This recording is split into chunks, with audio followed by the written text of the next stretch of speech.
Good afternoon, friends, followers and channel members. Happy Friday. Yes, we're back in the A32NX from FlyByWire. This is the developer version. I cannot remember the last time I actually flew this, but we put it to a vote today on Discord. We'd got time for a good length flight this afternoon, and not only was the FlyByWire voted as the aircraft of choice for today, but we're also heading to Gibraltar, an airport which I know so many of you love to see on stream, just because it's something a little bit different as compared to normal approaches.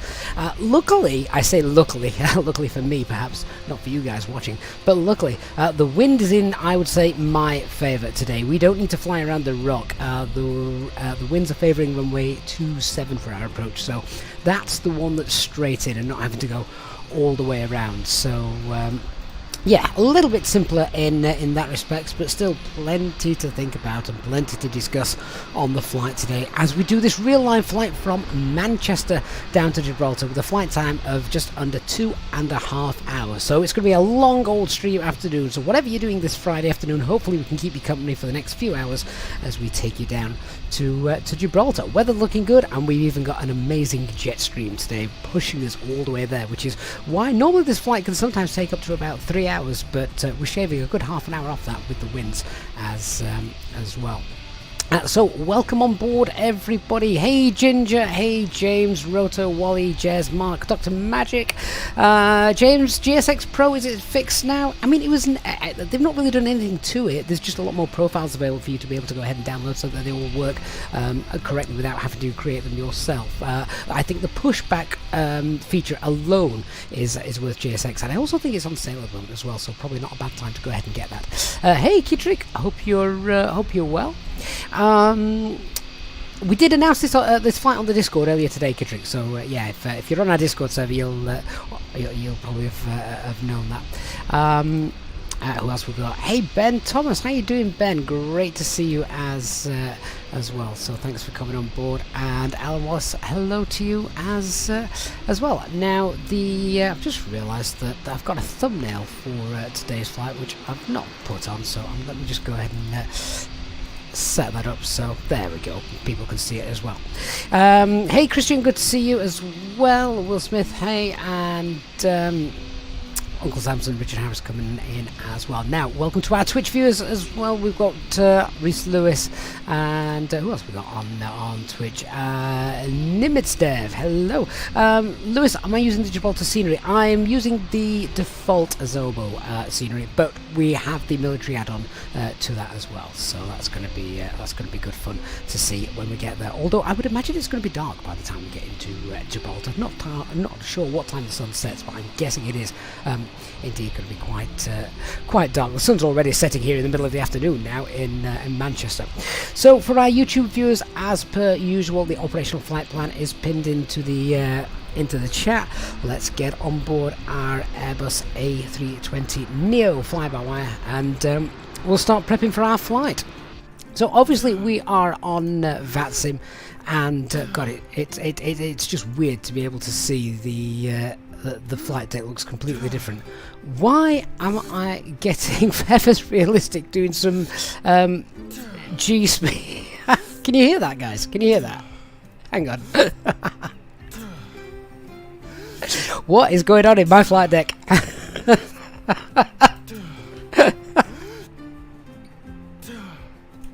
I need to find that feature and turn that off. Yeah, there we go. Let's turn the overG up. No idea why that why that's happening. Sounds a little wrong sat here on the ground, that, doesn't it? Yeah. Jack Russell, why be a viewer on YouTube or Twitch when you can do both? Quite right, into. Okay, so our aircraft is sat in its turnaround state as per usual for a flight this time of day. Let's just check the overhead. Everything's fine up there. We'll get that APU started shortly. I think we've got some ATC as well, so I'm going to grab that, and then we can do the full setup as well. So what frequency is that? 12197. Let's check that. 12197. Let's see if we've got some voice ATC. Manchester Information Echo. Time 1420 Zulu. Automatic. Runway in use 23 right. Transition level flight level 60. Surface wind 230 degrees 11 knots. Visibility 10 kilometers or more. No cloud detected. Temperature +11. Dew point +7. QNH 1014. Threshold QFE 1005. Acknowledge receipt of information echo. And advise aircraft type on first contact. Okay, that's got everything we need. Ben Thomas says on the dev version there'll be no VNAV, no terrain radar. I'm not sure that's accurate, is it, Ben? Even though there's a big NOP sticker there, they have added it. So, and there you go. We can just see that starting to come in on that on the display. And I think VNAV's been in the dev version for months now. So hopefully that's not going to be a limiting factor for us. If it is, then we'll have to go old school and just do it manually. And that would probably be something some of you might quite like to see. We do that anyway, even in the Phoenix, want to check our profiles and things. Right, let's go through and set everything up. So QNH is 10, my god that's small, 1014 information echo, that's fine, and skid on. Have we got the guard frequency on? 1215 VHF2, yeah, that's fine. Let's see. Weather, of course, we know that is in up. Switching and the thrust levers are fine, and engine masters, flaps, parking brakes, spoilers, Squawk 2000 standby, acupressures. Just needs that. We'll get that pressurised once the cargo doors open. Initial climb out is going to be 5,000 today, and we've also got QNH 1014. If VNAV is already in the experimental version, that's fine. But I hadn't flown the fly-by-wire for such a long time. I didn't want to get into the experimental version just because I don't know what isn't working. But yeah, like if we have to do it old school, we do it old school. We did it for we did it for months and months and months, didn't we? So it'll be good to refresh how we need to do that. Hey Alexandra, welcome to the First Officers Club. Thank you so much for joining us this Friday afternoon. Alexandra, if you're in our Discord server, be sure to get yourself into the members lounge as well. So thanks Alexandra, really appreciate that. First new member of our stream this afternoon. Right, all of that is set up, quite happy. Let's go and get that APU started. Give that a 3-second wait as per usual. Hey Scotty, hey Tally Johnson, how you doing? Good to see you. Christian, that's your favourite 80s voice. Can you have a favourite 80s voice? Let's get GSX doing some stuff as well. Let's start with the boarding, shall we? So I'll request our boarding. And whilst we're doing that, we'll just have a quick scoot through our operational flight plan. So payload today is just over 18 tons. Ooh, shear rate at the top of climb. That could get a bit bumpy. Best tell the cabin crew not to expect the smoothest of rides today. So that's all right. Flight level 370, cost index of 8. Look at that trip wind, a tailwind of 58 pushing us all the way down. That's quite exciting. So that's decent. Let's have a look at our plug fuel then. So plug fuel is just slightly under 7.4 tons. We're going to obviously take more than that, even if the weather's great, because it is Gibraltar. So let's have a quick look at the more go through. Shouldn't be too much terrain to worry about, I don't think, on our flight today. Pilot's boarding started at Madrid, PMOS, and then straight down. Yeah, no terrain en route today. It's going to concern us if we have a depressurization. Weather in Manchester is fine. Weather at Gibraltar is also fine. Alternates look good as well.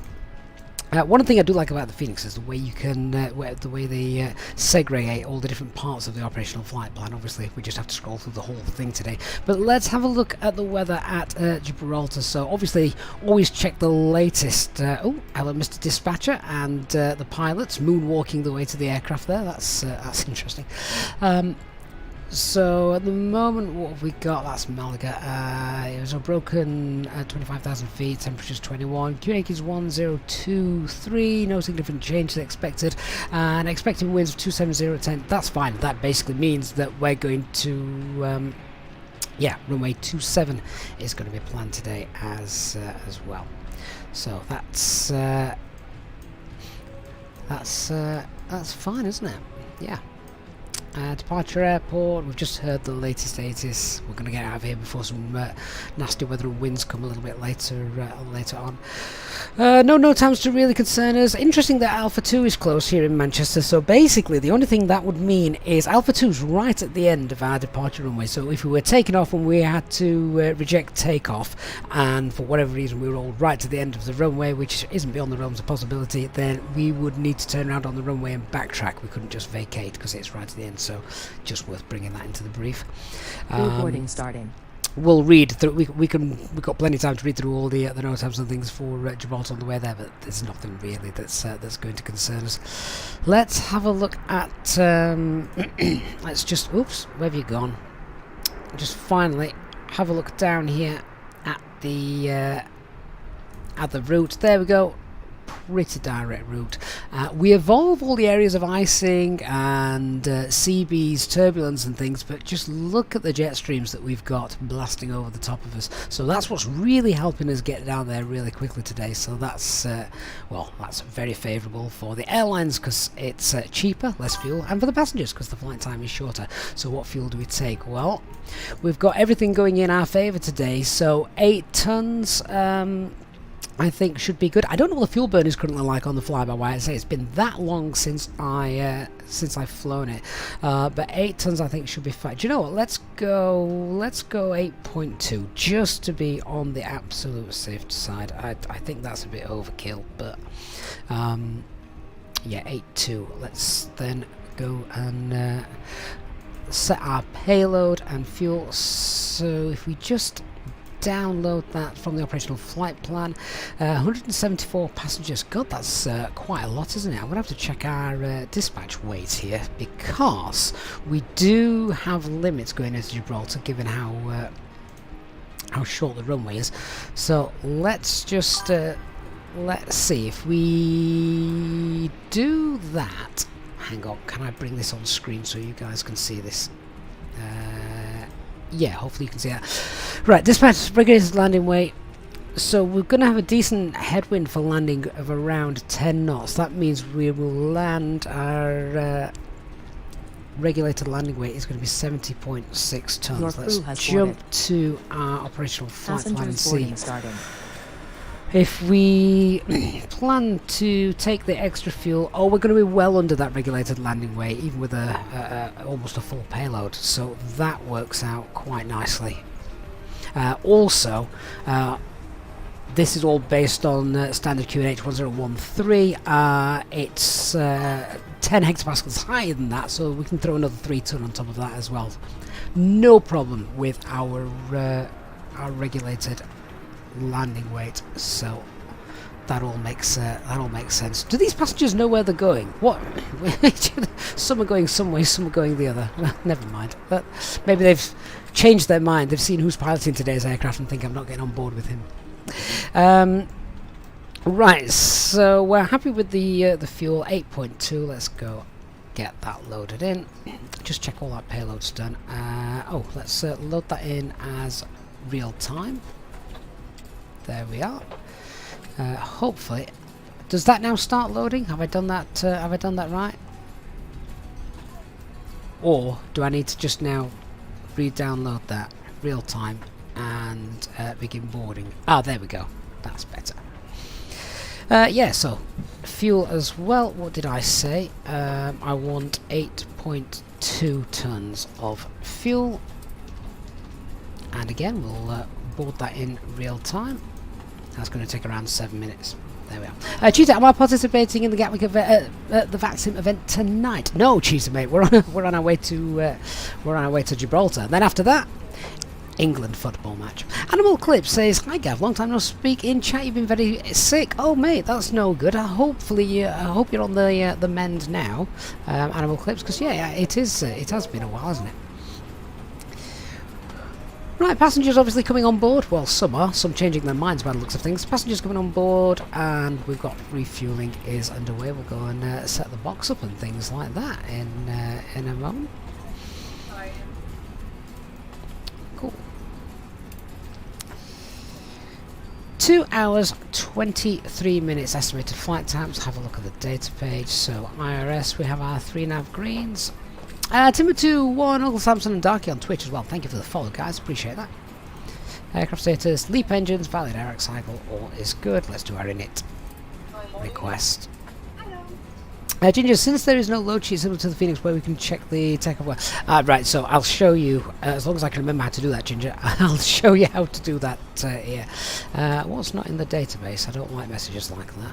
The alternate, of course, for Gibraltar is the obvious one. It's Malaga. It's not that far away, is it, Malaga? So, not that we should need that today. Flight numbers already brought in. Easy 86 Charlie Delta. Cost index flight level 370. Let's check the tropo on that. The tropo should be 36,155. So that's fine. Download our winds.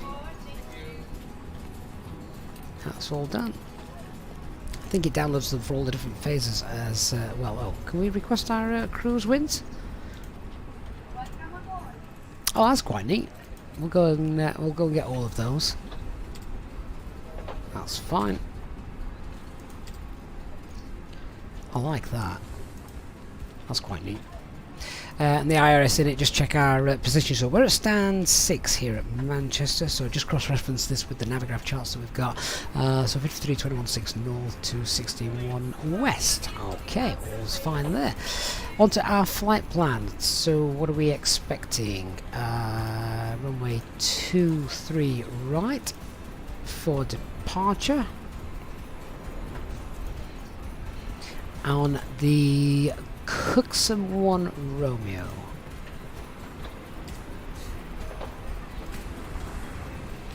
And then coming into Gibraltar, it's 27, of course no ILS, there's no star, and I don't think there's a VIA there, is there? No, that's fine. Right, our operational flight plan's got 1,074, and our aircraft route has also got exactly the same. That doesn't happen very often. It doesn't happen often at all. That, so that's really neat.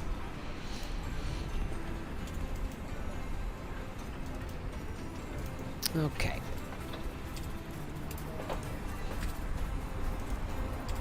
I was just seeing if we can get self-loading cargo up and running. Doesn't seem to be one to running today, for some reason. No idea why. Okay, never mind. Let's go to our RadNav page. Mike Charlie Tango. Pop that in. And again, just for a bit of situational awareness on my part, let's pop in Pole Hill, which is just to the north of Manchester, for those of you who know this area. Right, so our zero fuel weight and our zero fuel weight centre of gravity.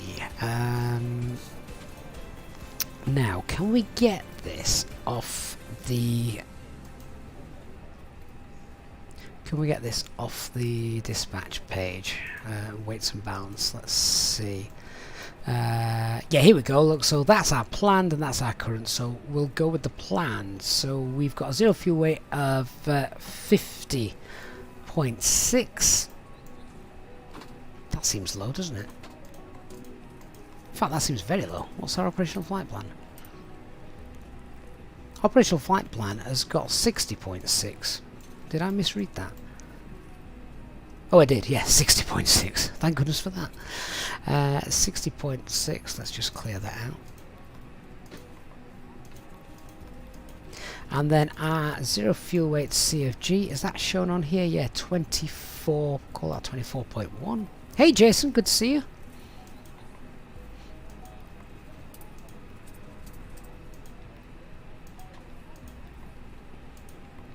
I can't enter the alternate until I've done everything else in the fly-by-wire. So the trip wind is tailwind of 58. Planned fuel, it's gone 6.4. We've got 8.2. We've got loads extra today, haven't we? And then our alternate for Malaga, let's call that 1.5 tons. give it that a second. There you go. So we've got an extra 16 minutes of spare thinking time, holding time, whatever you want to call that. And then we've got a takeoff weight expected of 68.6. Right, so with everything shown on there, we can now go to our performance page. This is where we get SimSmart. Don't use SimSmart for the performance calculations, obviously in the Phoenix, but for the fly-by-wire we do indeed. So Echo Golf Charlie Charlie, we're departing runway 23 right. Latest metals imported, runway condition is dry, anti-ice off, takeoff weight is 68.6. The takeoff CFG is forward. Takeoff thrust, we want flex. Config 1. Packs will be off. See what we've got. There we go. So nice long runways to the close V speeds. 146, 147, 148.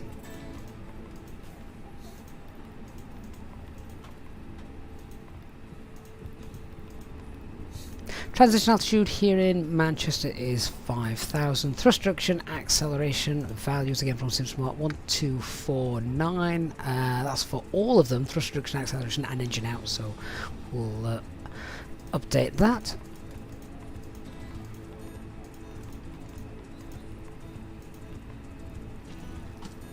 Just takes a minute as well in the Neo for those figures to get transferred in. There we go. Rounded up to 1250, which is fine. The flex is what?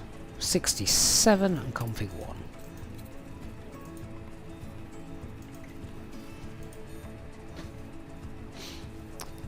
Done. Right, now the secondary flight plan, of course, not working yet, which we'd normally use for our engine out SID. So what is the engine out SID? I think it's going to be standard here, isn't it? Right turn to the Mersey holding point. Right, in that case, so let's just give ourselves a fighting chance if anything went wrong. And just put Mersey on there. The inbound course is 061. And that's right hand turns, isn't it? So let's just pop in the reciprocal of that, which is 241. And then we should have that shown on the flight plan.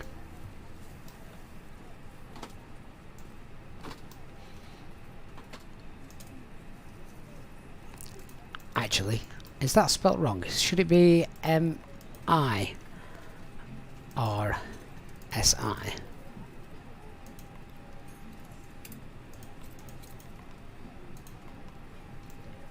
Yes, there we go.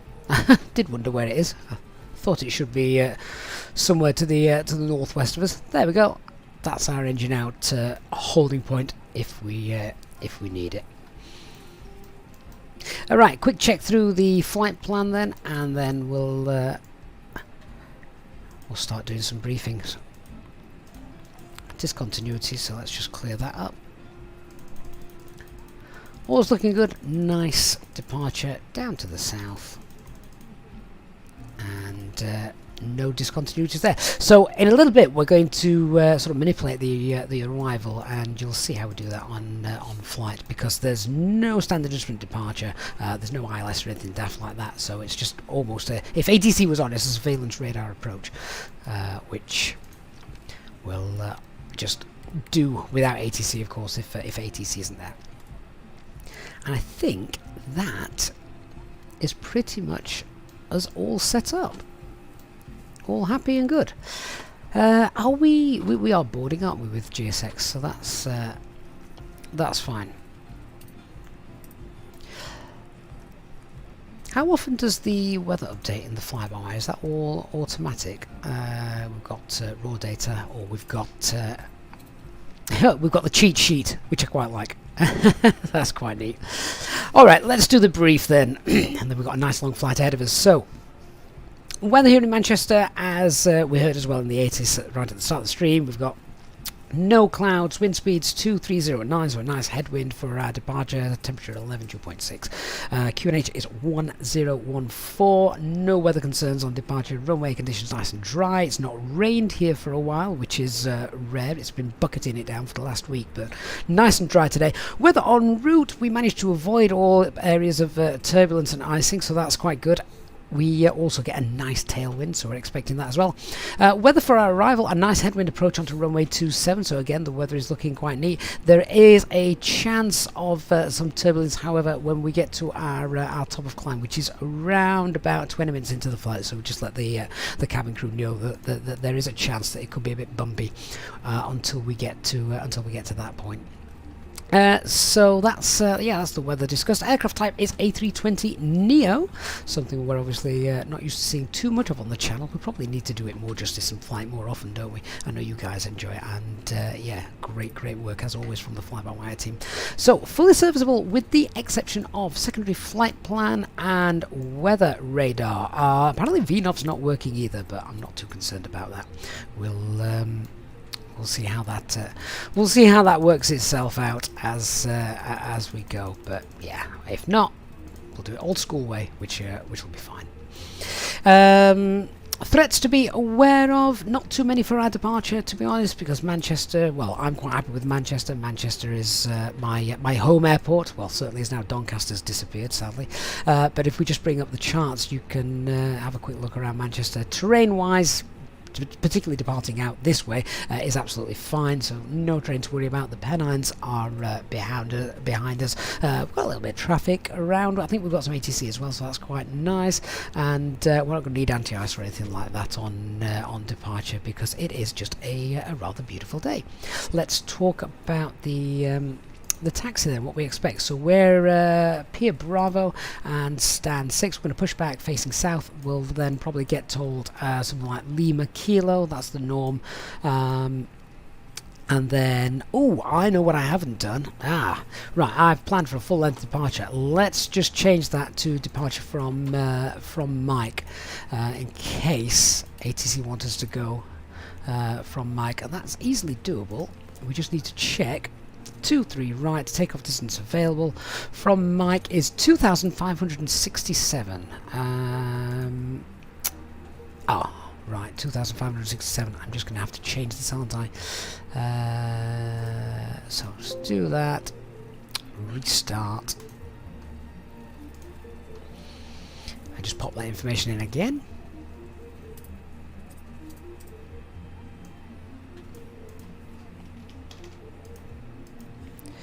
Two, 3 right, dry, off, takeoff weight 686. Other thing I should have brought into the brief as well is our takeoff weight is, I think it's just about our maximum landing weight. What is the Neo's maximum landing weight? 67.4. Okay, yes, so we are above maximum landing weight, but by the time we've taken off, we'll probably be at it, so that would be okay.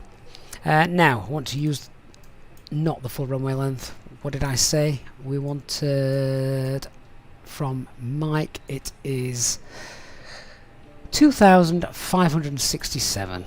2,567 meters. So just calculate that again.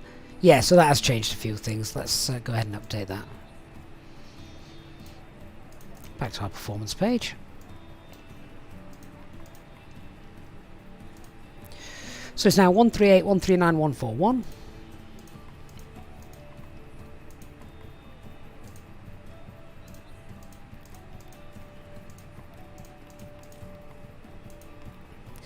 Flex has changed as well. That's now going to be 64.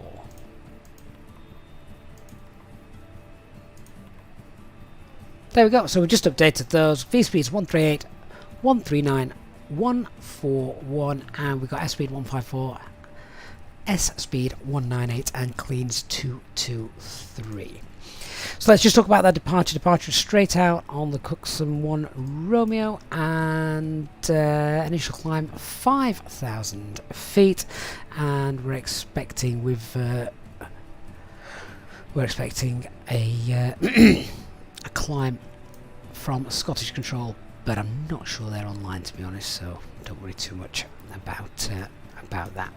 Right, final thing to do then before I start doing everything is contact Manchester ground 12185. Hopefully the passengers should be loaded by that point.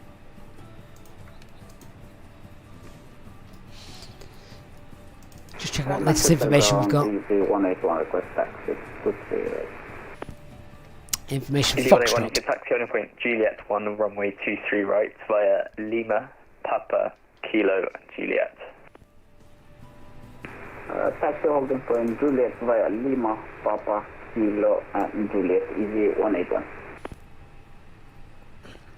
Manchester ground, good evening, easy 86 Charlie Delta, type A320neo, requesting IFR clearances filed to Gibraltar, and we have information Foxtrot, stand 6. Easy 86 Charlie Delta Manchester, good afternoon, you're cleared Gibraltar, Cookson 1 Romeo departure, Squawk 7, correction, Squawk 1157. Cleared via the Cookson 1 Romeo departure runway 23 right, and the squawk is 7, correction, 1157, easy 86 Charlie Delta. Easy 86 Charlie Delta, you are correct.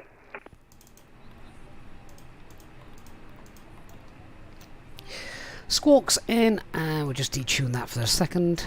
Let's just turn up the integral lighting, shall we? So yeah, squawk is set. Initial climb for that is 5,000. Look at the colours of the sun setting. That's that's gorgeous, that, isn't it, when that happens? Right. How are we doing with the boarding? Let's have a quick look. Looks like everything is completed, which means we can get the doors closed if that's the case, and we'll also get rid of the GPU and start tidying everything up. Now, where are the doors? Where's the doors pages? Is it there? Oh, the doors are closed. Ah, fantastic. Chocks and safety cones, have they gone? I can't click those, so I'm presuming that is the case. Ground power unit doesn't appear to be there, but we're still connected to it, so I'm guessing that it is there.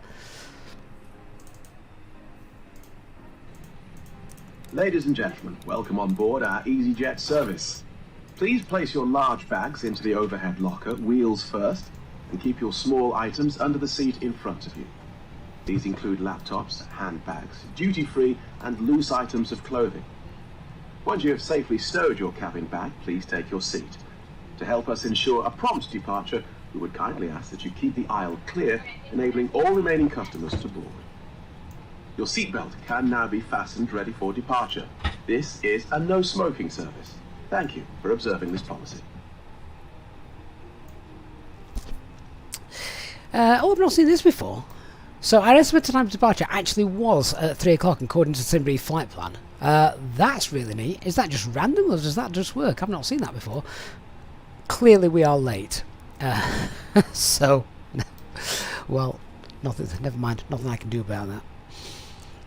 Right, let's have a look at the cockpit preparation checklist then. I think we've done everything.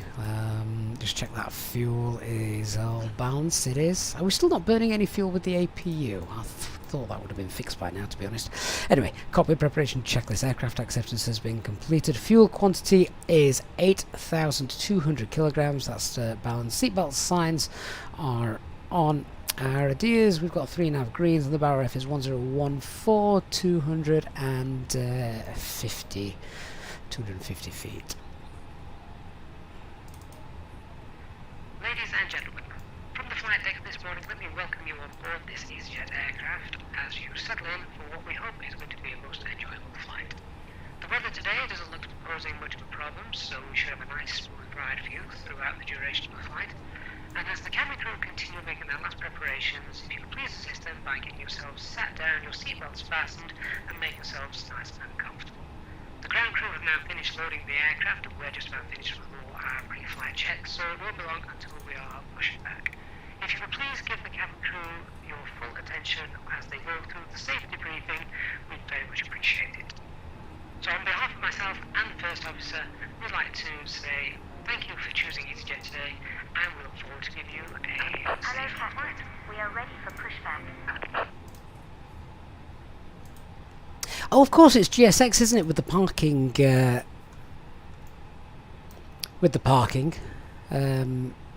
boards. Yeah, of course it is. That's... I'm thinking, I don't recall the airport getting an update. Of course, it's not the update at all, is it? Right, let's go back onto ground frequency. Geneva, Samba 1, Romeo departure, squawk 1470, 67 India Kilo. 267 India Kilo, read back correct. And could you confirm the sound number for me? Stand to B1, easy 67 India Kilo. Roger, thanks.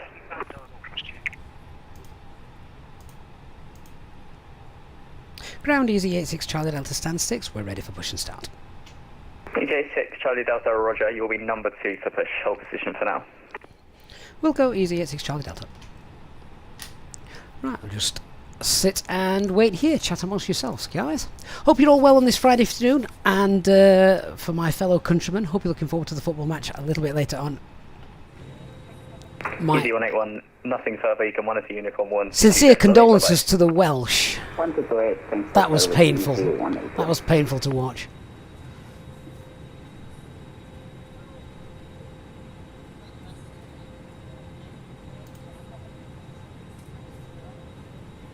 Have we got the call sign wrong on the banner at the top? Hang on, let me have a look.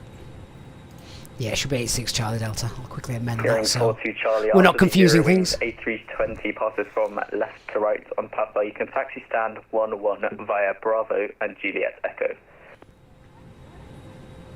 Confirm for the switchboard, Charlie after the Eurowings, so we can taxi to Alpha Bravo and Juliet Echo.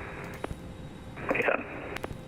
Eurocontrol East is online. Sadly, we're not in their remit today. EJ6 Charlie Delta stand 6. Push and start is approved face south. Push and start approved facing south. Easy 86 Charlie Delta.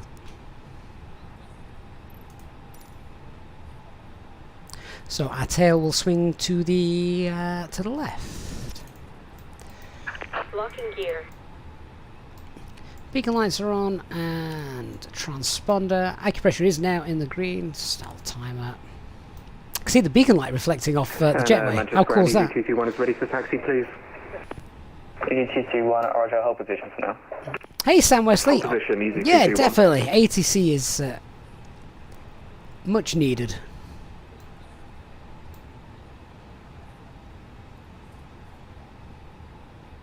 Release parking brakes, please. Please? That's the first time I've heard her say please. Parking brakes released. Commencing push. All engines are clear. Start at will.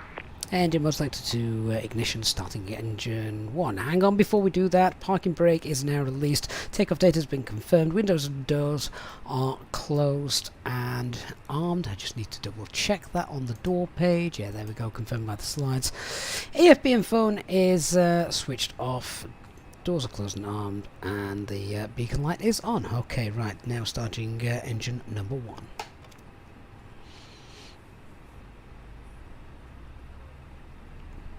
You have to love the reflections that you get in Microsoft Flight Simulator. All of them. Absolutely stunning. Even when you've got them set down to low resolution, you know, for when I had my 1660 graphics card, they still looked amazing. This taxiway looks like a patchwork quilt.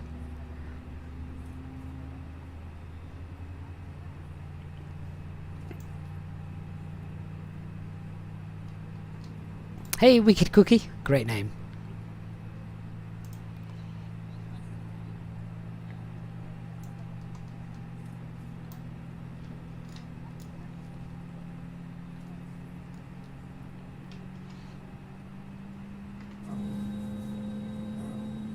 Little Euro wings going there.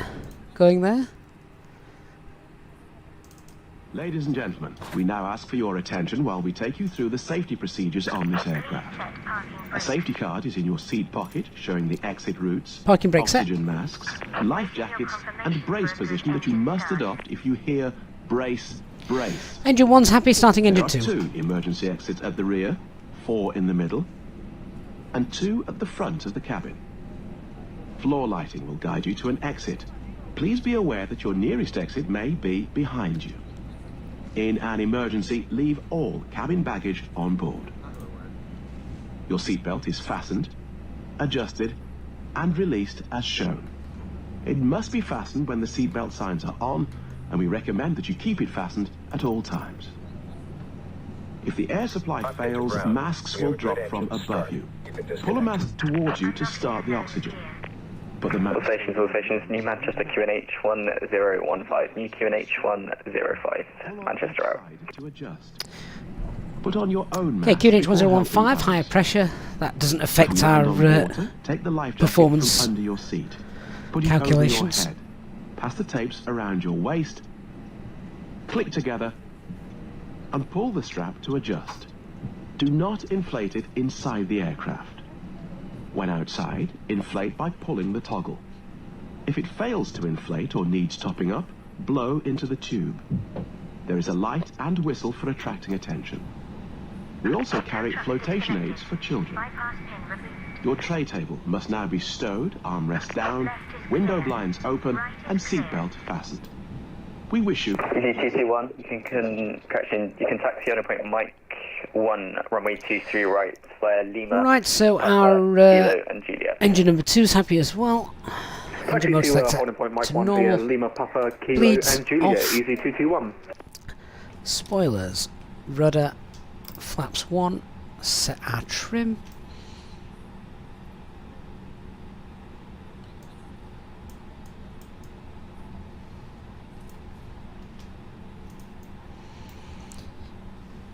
And the after start checklist, anti-ice is off, FECAM status is checked, pitch trim's 24.2 and rudder is neutral.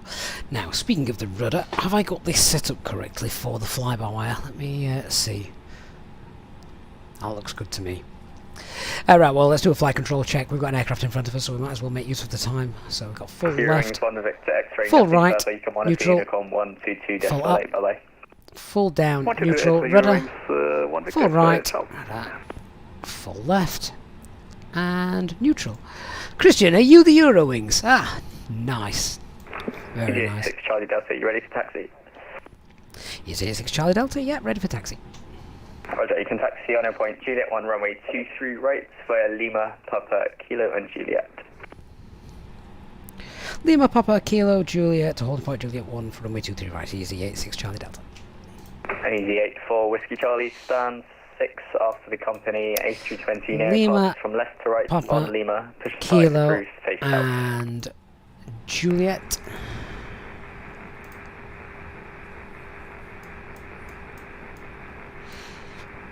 Right at the end. And easy 84 Whiskey Charlie, yeah, read 0 on that last.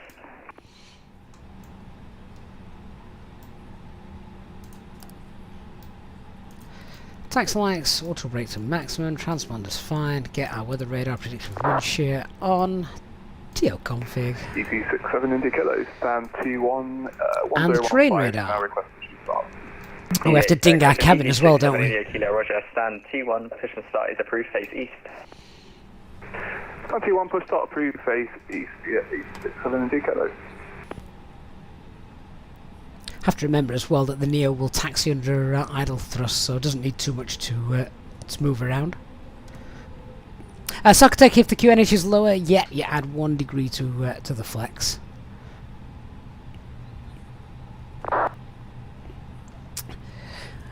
Yeah, this is definitely rolling away nice and quick compared to the Phoenix, isn't it? So a quick brake check. Brakes are fine. Pets check as well, so no change to the performance. QNH has been increased now by 1, but that doesn't affect us. The engine out procedure is standard here for runway 23 right at Manchester. Straight out once we're tidied and clean up with that engine. It's a right hand turn passing 1,800 feet to the Mersey holding point. Oh, I've just realised my tiller doesn't work. My tiller's not set up. Is there a way to do that in the EFB on this thing? I honestly can't remember. I'm just going to have to steer slowly with my pedals. EZ21, nothing further. You can monitor uniform. Departures Cookson 1 Romeo. And initial climb's 5,000. Easy TT1, many thanks for the good service. Bye-bye.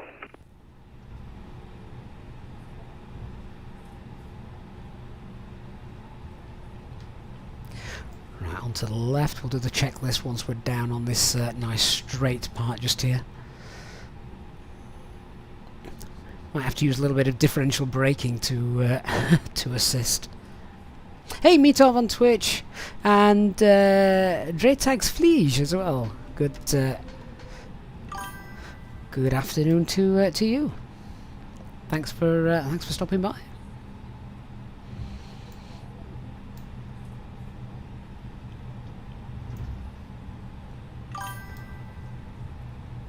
And thank you for following as well on Twitch. Do appreciate that.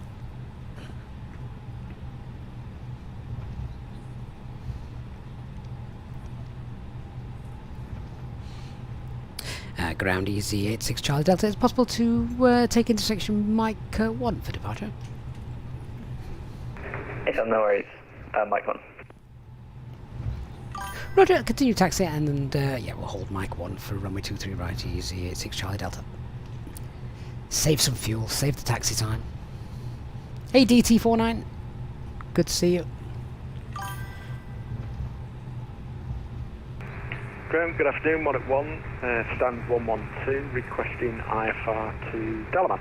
Oh, how nice, Monarch. On Roger, standby, break, easy 86 Charlie Delta, nothing further, you can monitor Unicom 122.8, bye-bye. Over to Unicom, thanks for the service, easy 86 Charlie Delta, bye-bye. Monarch 001, I don't seem to, in fact, standby. Monarch 001, you're cleared, destination Sonics 1 Romeo departure, runway 23 right, squawk 5245, QNH 1015. Cleared to Dalaman, the Sonics 1 Romeo, squawking 5245 with a QNH of 1015. So, on to Unicom for our departure today. Then let's do our taxi checklist. So, flight controls have been checked. Flap setting is config 1. FMA and takeoff data climb, nav blue 1FD2, 5000 blue, the flex is 64. And Manchester traffic, EV221 is now taking off runway 23 right. And radar prediction wind shear is on, ECAM memo, takeoff, no blue, and our EFB is stowed. Cabin crew seat for takeoff, please. So here's Mike 1 that we're going to take for our departure.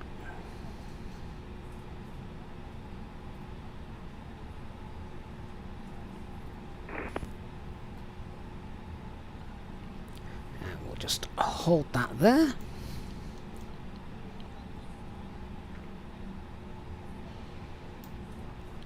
Now, can't see any other aircraft coming in. Manchester traffic easy 86 Charlie Delta, lining up and holding runway 23 right.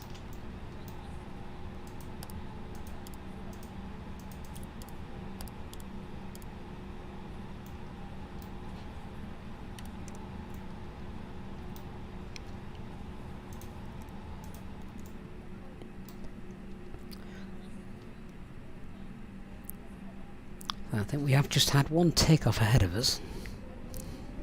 Manchester traffic, this is FlyByWire 432, we are long final for runway 23 right. Aircraft and finals at Manchester, readability is 2. Just confirm your distance, please. We are at 16 not even FlyByWire 432. Roger, thank you. Easy 86 Charlie Delta will be departing runway 23 right in around 30 seconds. Requesting surface in FlyByWire 432. Right, the sun's in our eyes. Not got anything on TCAS, that looks fine. And the line-up checklist. So cabin is now secured. Takeoff runway is 23 right. TCAS TRA packs 1 and 2. Let's go before this aircraft comes, because I'm still not 100% sure where he is. Manchester traffic easy 86 Charlie Delta departure now runway 23 right on the Cookson 1 Romeo.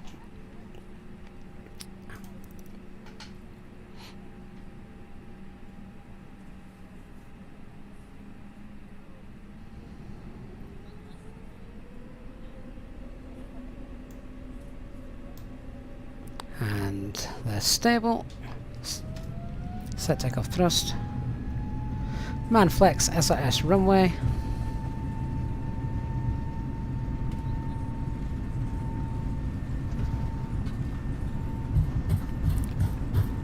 That sun looks great, doesn't it?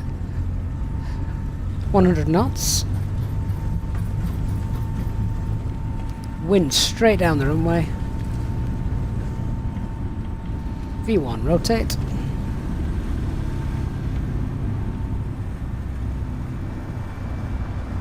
Nav. Positive rate. Gear up.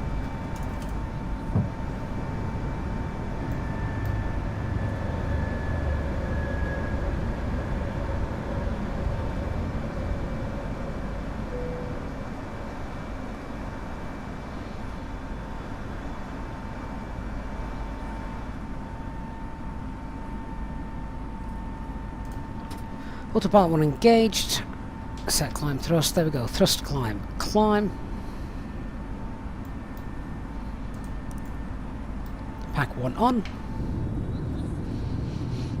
Oh, that looks very autumnal.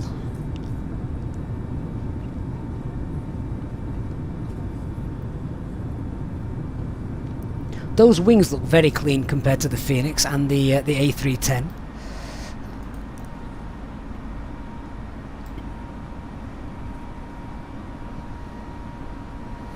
Just about to pass S speed, so we'll clean it up in a moment. We've got no speed restrictions on our departure today, so we can just clean up on schedule. There we go, S speed, flaps 0, spoilers disarmed, and we're away, guys. If you enjoyed the stream so far, please don't forget to hit that like button. It does make a big difference to the channel, so a huge thanks to every one of you who's gone ahead and done that.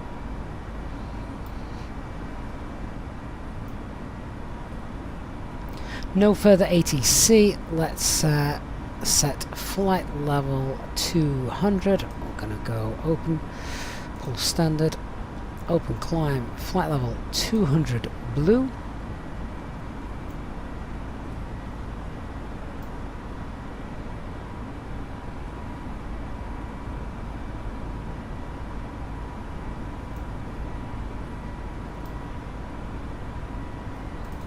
Ladies and gentlemen, please keep your seatbelt fastened while the seatbelt sign is on.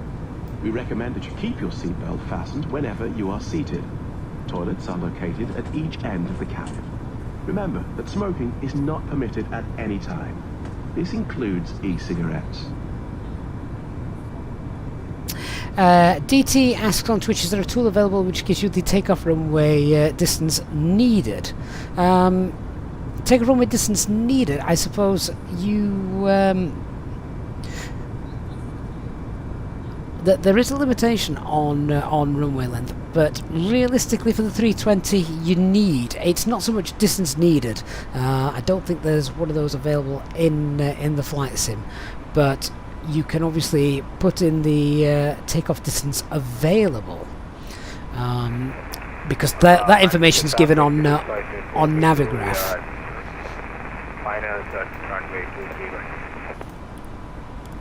Okay, so we'll just ding the cabin. They can start prepping the drinks for our flight today. We're coming up on 10,000 feet. Let's go and get our lights off. They're not really needed now.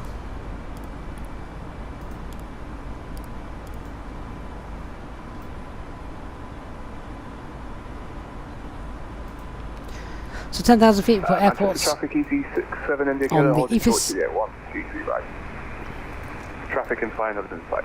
Flight level 370 is going to be fine looking at that, so we'll go and set that in a moment.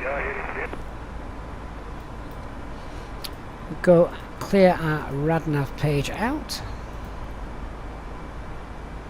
Intercom, Easy 84 Whiskey Charlie, radio check. And cost index of 0 for the climb. We'll set flight level 37. Thank you. And flight level 370 blue. And that's it. We're on our way to Gibraltar, well, it's going to be a nice nighttime landing on that very short runway, so that's going to be kind of fun.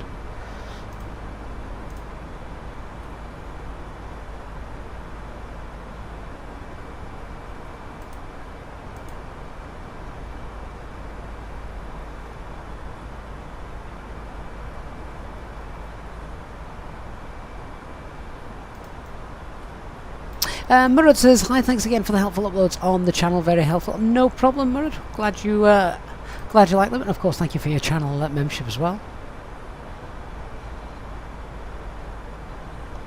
And Murad, I'm so sorry, I completely missed your very, very kind $10 donation. I think we were just on the takeoff roll, weren't we, or just pulling on, and I got some traffic. So Murad, thank you so much for your your very kind $10 donation on the stream here today. Really do appreciate that, Murad, and channel member as well. So that's incredibly generous of you. Thank you so much for that. And yeah, apologies that I missed that as we were turning onto the runway. I was concerned there was some traffic that I couldn't tell how far away it was. Just needed to get out of his way, really.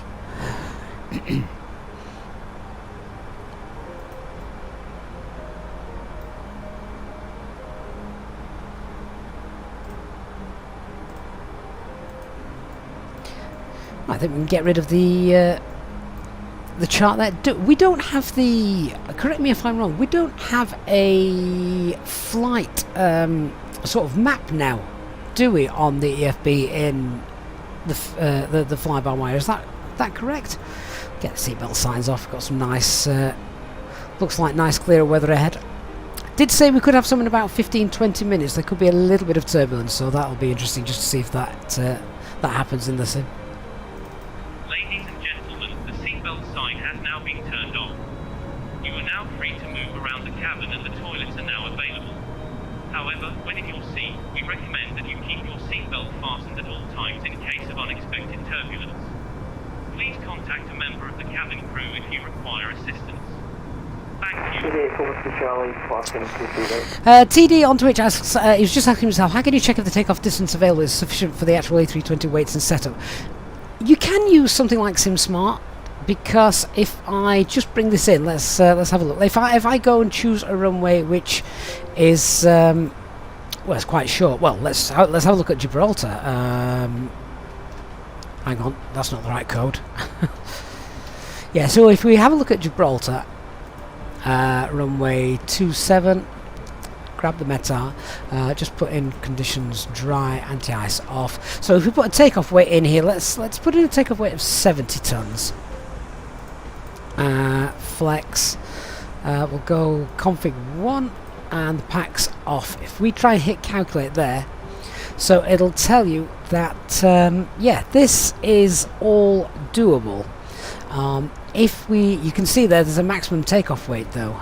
That's where you find out whether you're actually able to do that or not. Now for Gibraltar, it's standard practice to use Toga and Flaps 3, just because it is a short runway, and you can see if you do that, then your takeoff weight increases because you've got better performance due to the extra config and the fact that you're using Toga. So that's normally how you check that you can get out of an airport with the weights that you've got and whatever config it is you're using as well.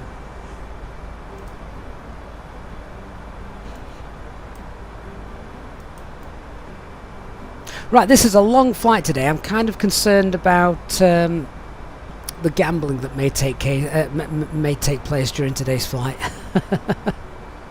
I could already say the gambling, the fighting. Mark, Dark Fury, he's already dueling Mark. And Streamlabs is yelling at him, I think, because he's trying to duel too many people at once. Oh, you've got problems, Dark Fury, definitely. Right, I hope you've enjoyed the takeoff. We can sit back, relax, and we've got plenty to chat about and think about for our approach a little bit later on. Especially if VNAV isn't available in the developer build. I don't know why I thought VNAV was available in the dev build, but never mind. Never mind. Hey, Robert says, stunning evening departure. Am I using the Mako Manchester Syrian package? Yes, I am. Oh, hello. Bit of turbulence there, which isn't too unexpected, to be honest, given what we briefed a little bit earlier on.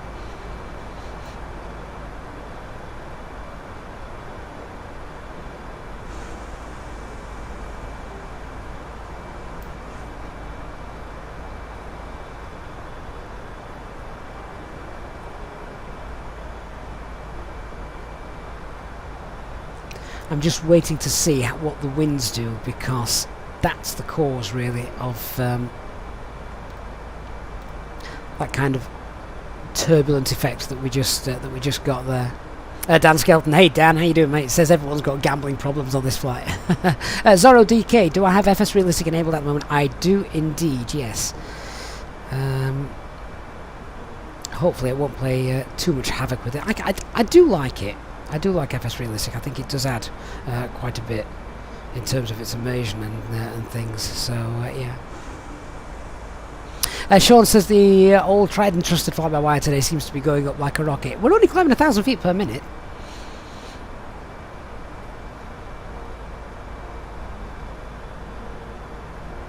It's just increased ever so slightly to 113, but yeah, it seems to be working nice. Looks hazy, doesn't it? It's quite hazy. Bruno says might need to call the gambling commission. Christian, you've already got 91. You've got winds 91 knots from northwest of level 300. Yeah, it's going to be interesting. So what's going to happen as we head further and further south is the wind is going to change. It's going to be pushing from behind us. Dr. Magic, I don't have a date yet for the Christmas stream. You want to make sure you're working from home on that day. Yeah, me too.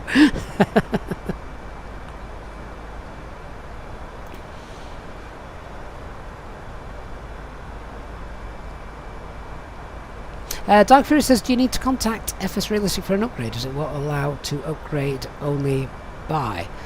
Do you know, I don't know. I thought you just got an email telling you an update was available, then you had to re-download the program. I honestly don't know about that. Don't know if anybody else in the stream does. Oh, we've just been disconnected from the VATSIM server. Why has that happened? Strange. Tell you what is nice to see. Oh, hang on. We're having all sorts of issues here on VATSIM. What's going off here? Is anybody else getting kicked off VATSIM? I was on the German network, actually. Let's try the UK network. How ironic, the Germans kicking the British out.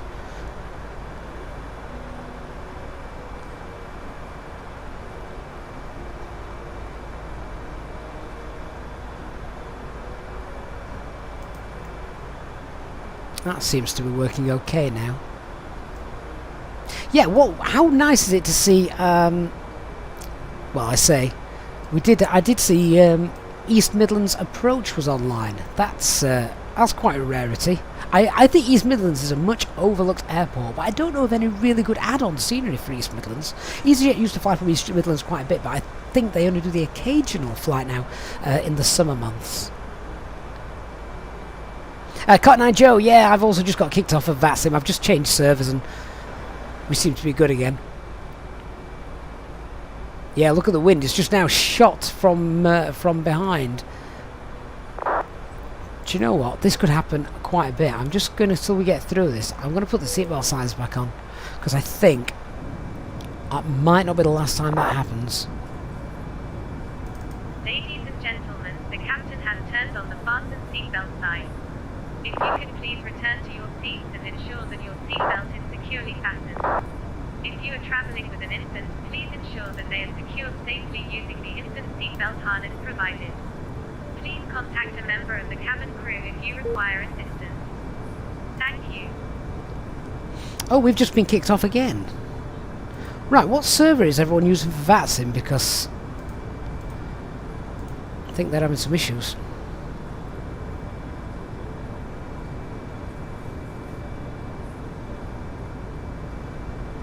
Sam says they don't seem to be feeding the server hamster very well recently. No. How strange. Christian has just been kicked off the Amsterdam server. Oh, I think that's the one I've just connected to. I wonder if it's a global thing then. Oh yeah, that's me getting kicked off the Amsterdam server. Right, let's go somewhere completely random. I'm going to go USA West. Let's see what the Americans are doing. See if that's working.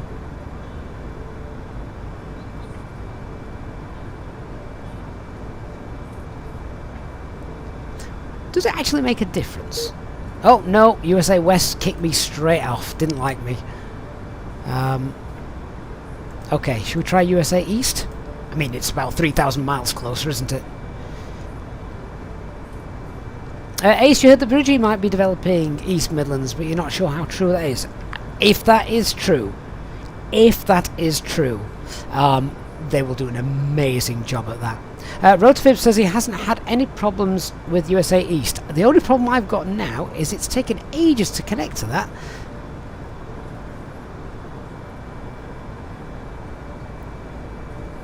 Right, I'm apparently connected. I'm apparently connected, but no one's online. Everyone's disappeared. Who else should we go with? What about Canada? Should we try Canada?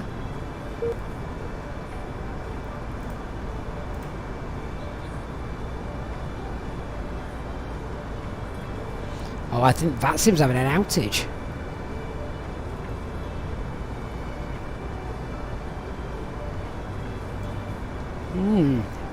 Interesting. Nope. Gone. Didn't like me. Has anyone managed to, who is currently flying, has anyone managed to stay actually on a server and not get hounded off it?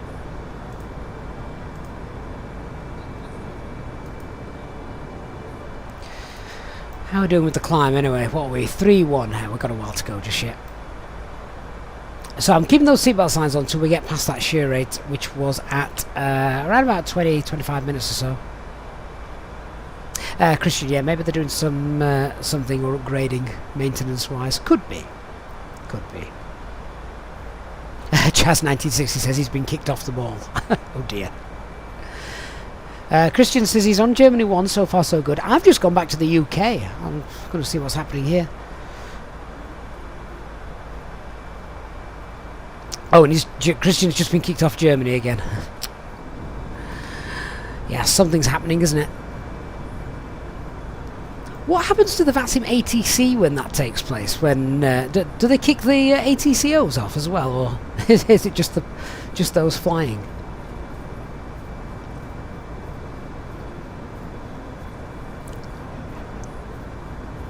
It's getting to that time in the sim where the clouds turn that gorgeous shade of red.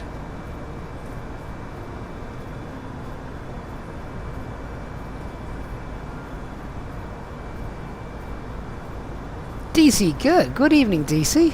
How are you? Reese Lewis on Twitter says, yeah, VATSIM's taking the mick at the moment. Hopefully it'll sort itself out in a few minutes. London controller is now closing because he keeps getting booted off. Well, I don't blame him, to be honest. Ginger Ninja, what's the maximum shear rate you can have? I don't know. Basically, anything above 8 is when you need to start to take notice. That's when you might feel it. Cotton Joe says Lisbon controls just got offline due to disconnecting, so it is also affecting controllers as well. Ah, I see. Christian says, bet it's Greta wants to get rid of us all from the aviation fun, even the simulated aviation fun. Oh, UK's just kicked me off again. Hey, Mert Ada, hope you're well.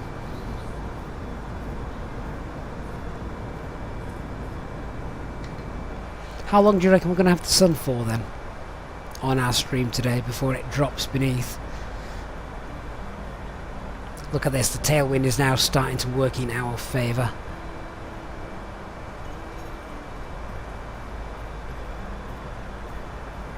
Carl, how's the fly-by-wire experimental VNAV now? Wondering whether to change from dev to experimental.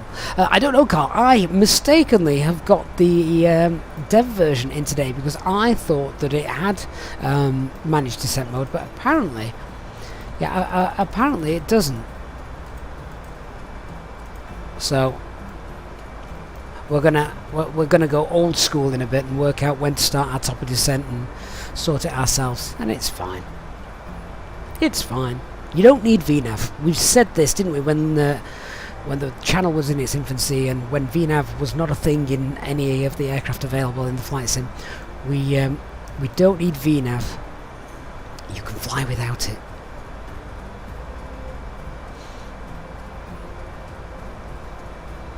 Although doing those VNAV calculations with the tailwind that we've got is going to be is going to be less straightforward than it normally is.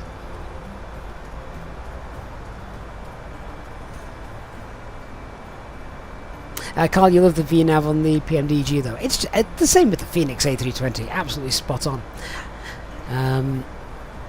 And actually yesterday the A310 VNAV seemed to work pretty well once we'd intercepted the vertical deviation. So yeah. Ginger Ninja Sunset in Gibraltar is at 5:10 Zulu time. That's in an hour then, isn't it? Oh, it's going to be dark when we get there. We might just have a little bit of residual light left over, but we'll see.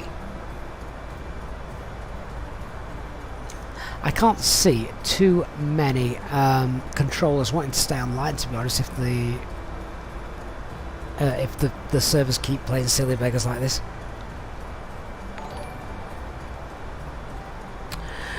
Rob72, British Airways. At least I think that's what the BA stands for, Rob. Thank you so much for resubbing Prime for 2 months on Twitch. Thank you so much for that, Rob. And yeah, just a reminder in case you're not aware, if you do have Amazon Prime, you can support the channel for free over on Twitch by subscribing via Prime. So thank you to everyone who's gone and done that. Right, there we go. We're at Alt Cruise, so let's go switch that to below, and we'll do our top of climb checks. How are we doing, do you reckon, with the wind now? I think I might be able to start thinking about getting rid of those seatbelt signs. So yeah, I reckon that will that should work, I reckon. Ladies and gentlemen, from the flight deck, we're delighted to hear that we're now at our cruising altitude, and we hope to give you nice views throughout the flight as we have good weather ahead and should be experiencing any turbulence. Of course, this means that you will not spill any of your drinks that you may have on the cabin crew, as they be installed around the aircraft. Could you please ensure that the eyes are kept clear so the cabin crew can offer you their cabin service, which will begin shortly. A reminder that EasyJet Single Pilot channel members are able to access free drinks throughout the duration of the flight. Thank you, and I invite you to sit back, relax, and enjoy the remainder of the flight.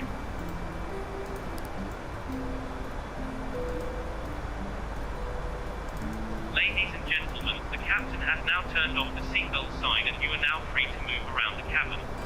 We do recommend, however, when in your seat, that you keep your seatbelt fastened at all times in case of unexpected turbulence. The toilets are now available. Please contact a member of the cabin crew if you require assistance. Right, so seatbelt signs are off. The drink service shall commence shortly. We've been kicked off VATSIM again. We'll just have to keep reconnecting. It holds us on there for 2 or 3 minutes. There must be absolute chaos though if someone's trying to guide a load of aircraft in on a final approach somewhere. Rob72PA on Twitch says, yeah, it seems looking good. It is. Good time of day to fly. And absolutely, British Airways. Sirox as well on Twitch says, from today the terrain radar is available on the navigation display in the development version. Yeah, funnily enough, it's working here. But the engineers have forgotten to remove the in-op sticker, because I can turn that on, and yeah, there you can see it's working absolutely fine, isn't it? Yeah, in fact, if I could just peel that sticker off myself, that'd be fine. Wicked Cookie, does anyone know why I can't see some of the other planes that is also on the VATSIM server when you're on?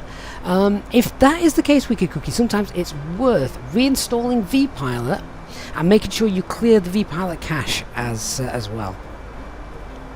Rob Esnat on Twitch, good day to you. Rob72BA, tricky landing today? No, I think I've actually fallen quite lucky today, to be honest with you. The winds are 270, so it's the route that doesn't take us around the rock. So, I mean, Gibraltar is tricky in any sense. It's a captain's only landing. It doesn't matter which end of the airport you're going into. It's a captain's only landing. So, yeah, there's things to take into account. We've also not got any VNAV working in the dev version, so we're going to have to do quite a few calculations to get down and sort ourselves out. But it's not as tricky as it could have been. Harry, do I ever go to the outside view? Yeah, I mean like this? Yeah, we do sometimes. How good does that look? And we've got a contrail as well from an aircraft just there on the horizon.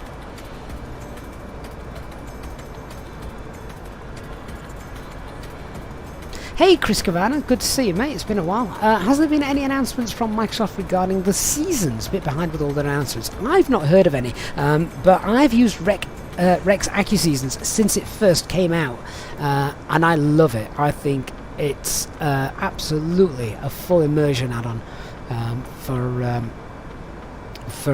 the seasons globally, so really nice.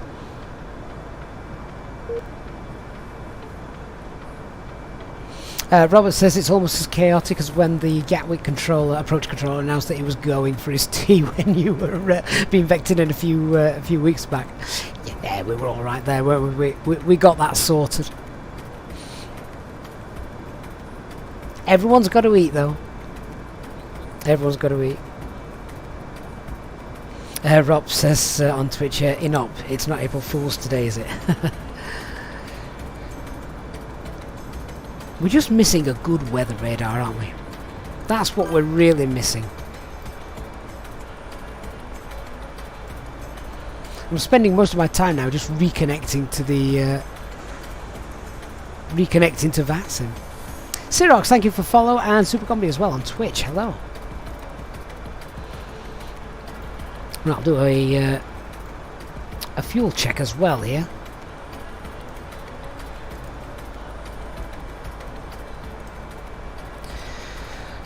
So what did we take? Let's go work through all of this now. Where's our operational flight plan?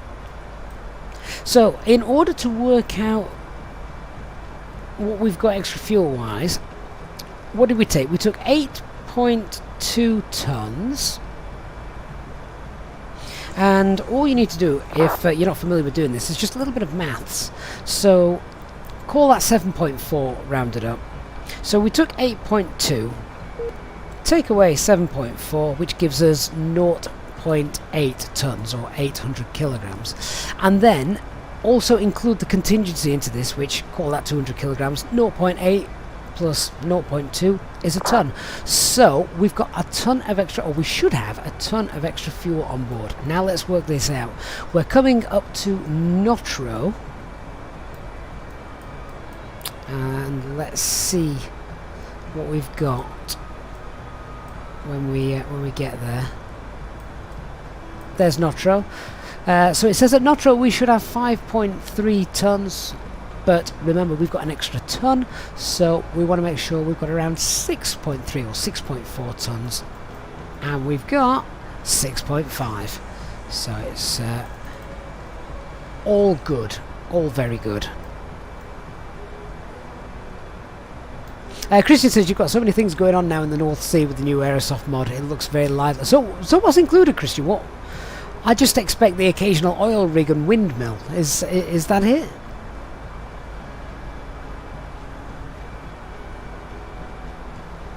Lemon Wolf says, isn't it weird that even though this is the Neo version of the 320, the cockpit textures and designs feels quite different when you switch from the Phoenix?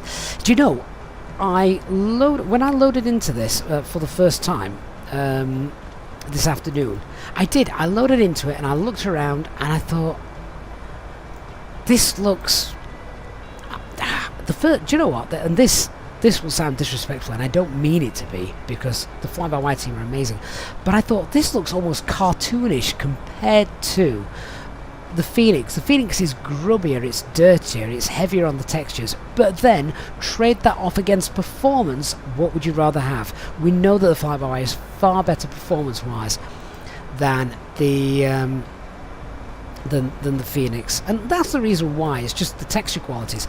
And of course you look at the wings here are immaculate. It's just rolled off the production line, whereas you've got oil stains and grease, grime and all sorts on the Phoenix. Harry, is there anything wrong with the Phoenix, or am I just switching it? No, Harry, absolutely nothing wrong with the Phoenix, but I put it to a vote today on my Discord to see what did people want to see. I gave it the choice of the Phoenix, the Fly-by-Wire, or the Airbus A310, and loads of people said we've not seen the Fly-by-Wire for ages. So wanted to double check that. Just bear with me, guys. I've got my first officer George going absolutely mental at the door. Let me just go and see who's there. Back in a second.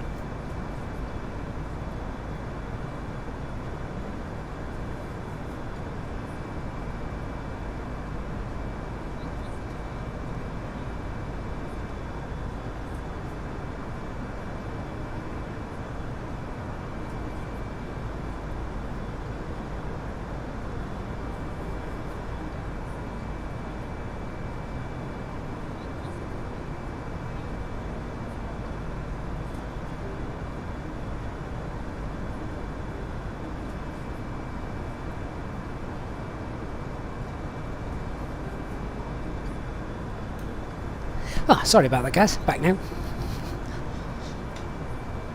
Yeah, Royal Mail are on strike, but thank the Lord the couriers are still working. Panos! Hey Panos, it has been a long time. Hope you're well. Says it's about to upgrade the membership anyway. Oh Panos, that would be amazing, but obviously please don't feel compelled. The amount of support and everything that the channel members give is phenomenal, and what a community that you guys have helped to build. I am loving this this sunset. Almost chasing it. Not completely.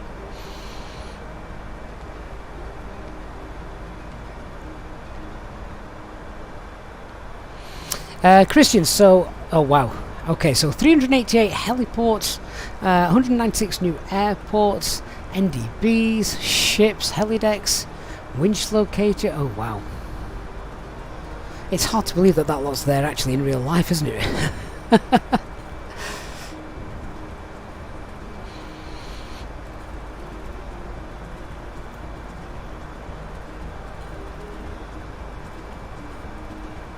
Might have to get it and then fly something like Manchester to Copenhagen, something like that.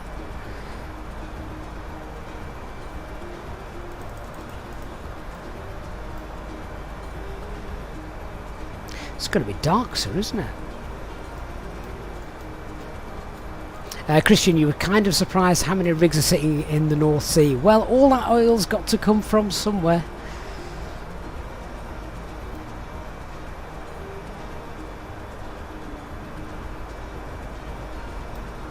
Now, what's happening in the... Because I'm doing this stream now, I'm missing the football. Who was playing at 4 o'clock, and what's the score? I can't remember. Obviously, we've got England and the USA tonight. Looking forward to that. I've told my lad he can stay up late and watch it if he's good. That's a big if these days.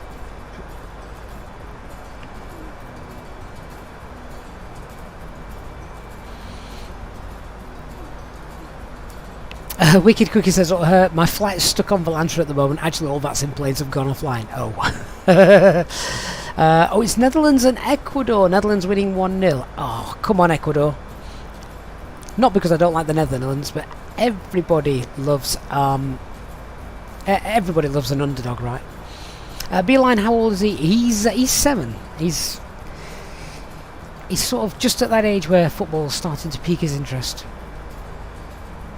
Ginger Ninja, Senegal 1-3-1 against Qatar. Oh, good. That means I didn't miss any other goals. That was the final score that I left it at before coming in to start this stream and setting it up. I'm kind of deflated for Qatar, obviously the host nation. Well, they are out now, aren't they? So, yeah. Randy says England versus USA is going to be interesting. It is indeed. Have we got any Americans in on the stream now? Any Americans... watching this instead of the football? Wicked of England is ending up against Denmark again. Please don't steal our... okay. Now, what was this? Right, let's read this together. We are aware of some ongoing server issues causing users to be disconnected. Tech department is working to solve the issue. We thank you for your patience. Follow updates via the status updates channel on our Discord. At least they're aware of it. So that's good news. Madrid Control is online. I'm not sure if we're going to pass through those today.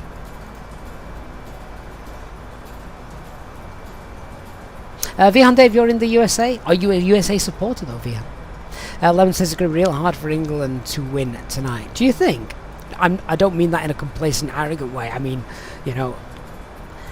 I'm interested to see how England will do today. Obviously they did as expected probably against Iran, although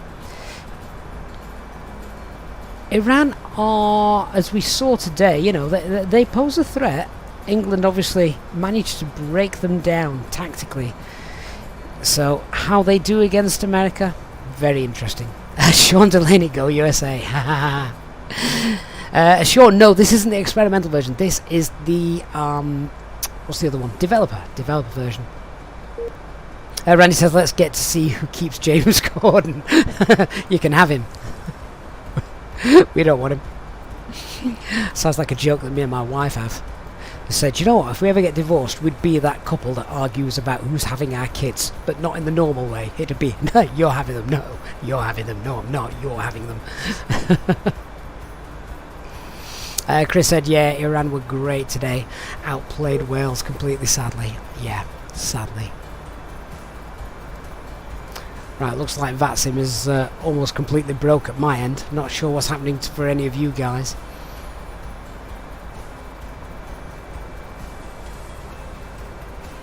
Lemon Wolf says you think it's going to be pretty easy for England to win the match. That's just his opinion. It will be interesting.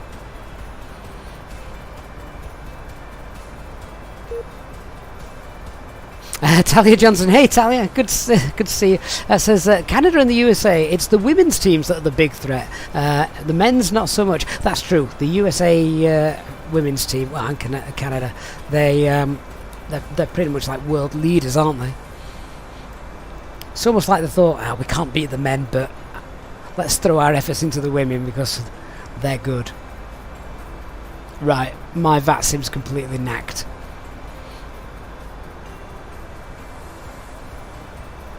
Wicked says we're planning to put in your F-22 in the end, giving us an escort into Gibraltar. Well, it is a military airfield. Hey, Ben Thomas on Twitch says, if England give the same performance they did with Iran, it should be a fairly easy win. I would say that I would have expected Iran to be easier to break down and beat than America. But we'll see. Guess we'll see.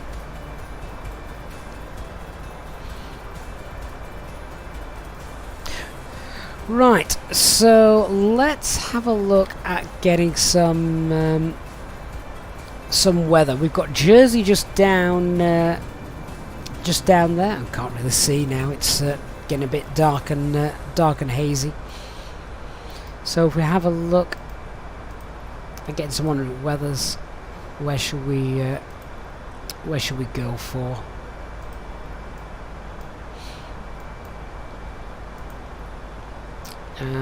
Clear Manchester out, don't need that.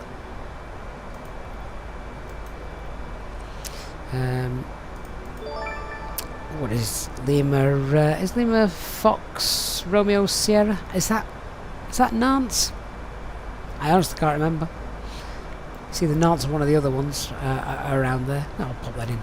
I know it's just off to our left. Hey, Dark Fury, celebrating 21 months of membership. Dark Fury, thank you so much. Not just celebrating membership, of course. Dark Fury, my MOC, my livery painter. And he says a pilot he knows was doing some painting at his house. He went around to his house to check it out and was surprised to see just how good his landing was. Why didn't I read that before reading that out, Dark? That's appalling. What are you doing to me? Ben says if Iran, with Iran they had tons of energy. If they do the same, they should be okay. But you never know with England. See, Ben, that is the thing. You've just hit that exactly on the head. You never know with England, and we don't like to get excited about it because, well, yeah, anything could happen, couldn't it? Yeah. So we've got Nantes, which is a good shout. Brest is just beneath us as well. Let's also check out Bordeaux, Lima Fox Bravo Delta. We'll send all those off. See what happens. And here we go. There's the coast of France is just is now just becoming visible. It's that time of day though, getting towards early sunset twilight where the haze is just being reflected back, so we can't actually see too much down there. And Christian forgot about his 21 months of channel memberships. He forgot. So Christian, thank you to you as well, mate. That's both of you, an incredible time for you guys to support the channel. Thank you so much for that.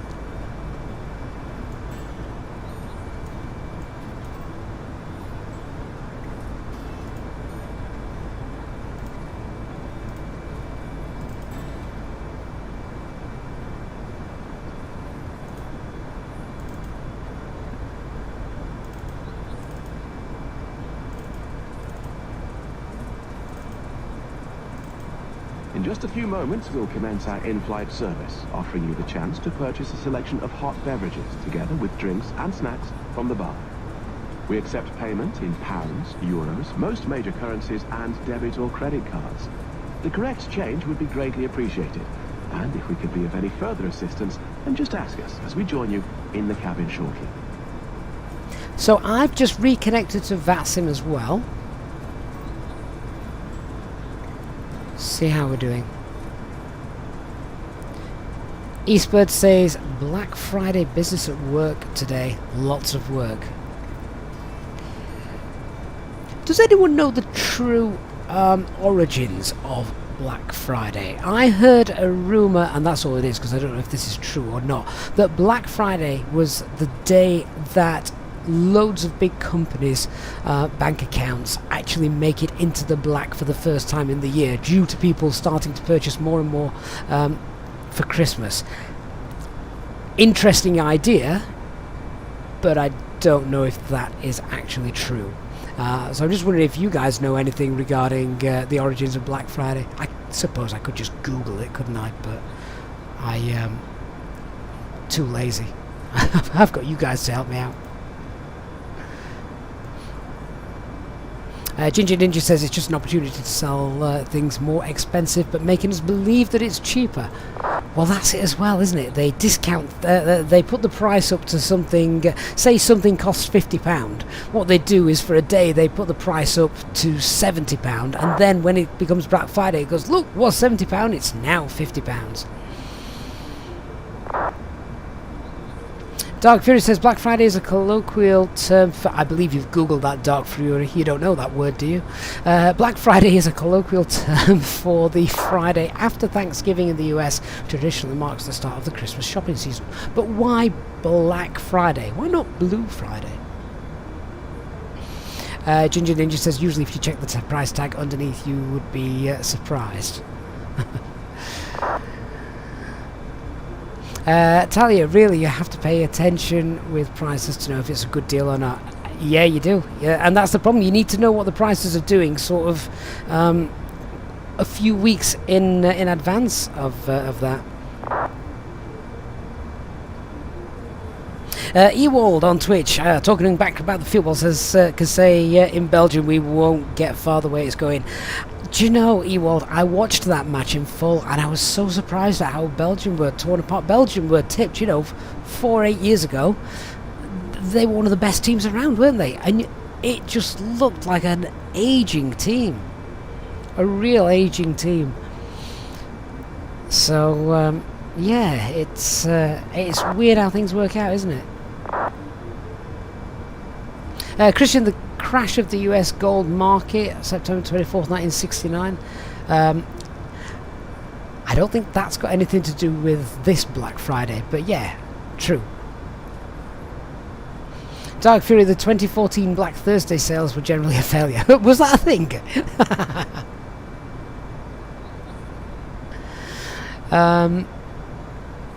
Sean Dove says it's more of an American thing as far as I know, just because it's the Friday after Thanksgiving, also Cyber Monday. Well, Cyber Monday is another new thing as well, isn't it? I say new. We had Black Friday, which is obviously today. I remember that coming in about here in the UK, what, maybe 5, 6, 7 years ago, something like that. And then suddenly, one day, someone announced Cyber Monday. I'm like, what the heck is that?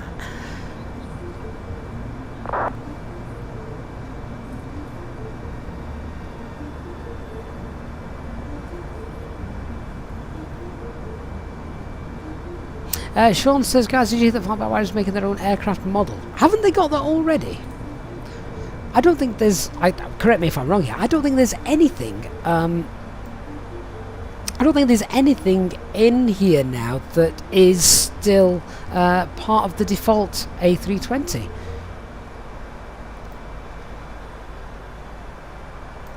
Ewald, yeah, going back to Belgium, it's still the same players, but they're 8 years older. And many of them not had much playing time this season. That was quite evident as well when you watched. Right, let's check out these weathers, see what's happening around us.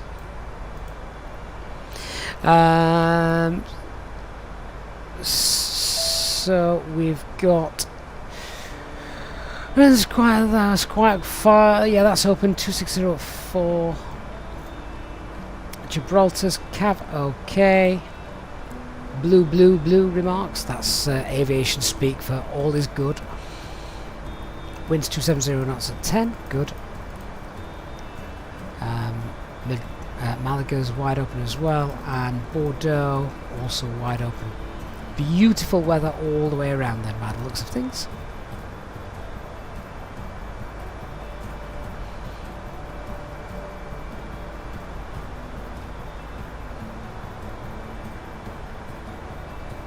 Ben Thomas says the cockpit has not been touched by FlyByWire. They have added some textures and features, but nothing to the actual model. Oh, I thought I saw ages ago that the actual aircraft model hadn't got that much left of it compared to of the default. But I am quite out of the loop now with FlyByWire. I think many of us are waiting for the delivery of the A380, aren't we? The A320 FlyByWire, as amazing a mod as it was, it saved Microsoft Flight Simulator. I've been on record several times as saying that. Obviously, the release of the Phoenix, I think, has perhaps reduced the amount of people flying the FlyByWire on a regular basis. But as soon as that A380 comes out, wow. Can't wait for that. Ben Thomas, oh, there you go, Ben. So they've changed the fuselage and the wings, so yeah.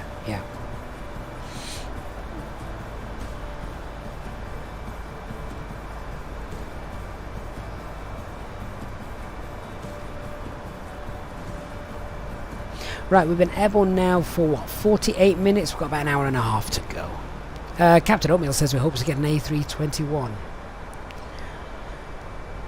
Yeah, different... a slightly different beast, that one. I hope we get an A321 Neo. And then watch everybody try to land it because it's different. Dark Fury says she didn't realise the Phoenix was actually Airbus licensed. Is it? It obviously uses ProSim, which is the software behind a lot of the professional simulators.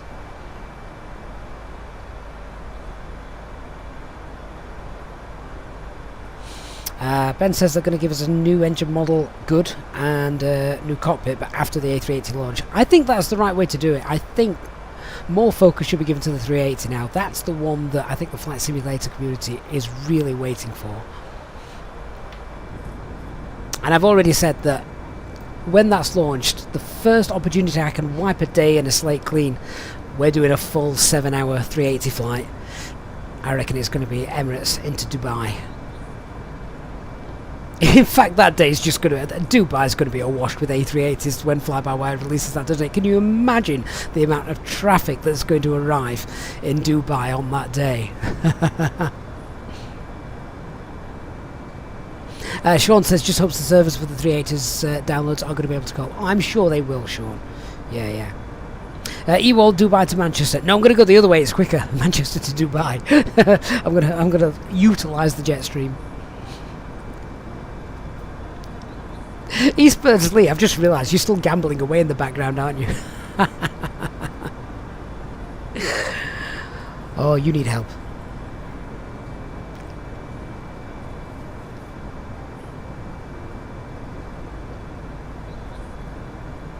Sean says the Latin VFR A321's not too bad if used with a FlyByWire compatibility mod. Again, though, that is using the freeware mod to make a payware mod what it should have been to begin with, in my respects. I think, you know, the FlyByWire team are amazing for what they do. The amount of man hours that's been put into everything, I wouldn't even like to think. But it's got to surely go through some of them. The amount of hours they spent working on it, and then the stuff that they've created is then used to assist a payware add-on. you know, and a substantial one. I don't know how much Light VFR charge for it. I don't know if is it about £30, something like that.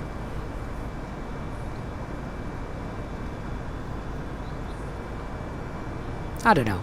All I know is the FlyByWire team are just they're amazing, each and every one of them.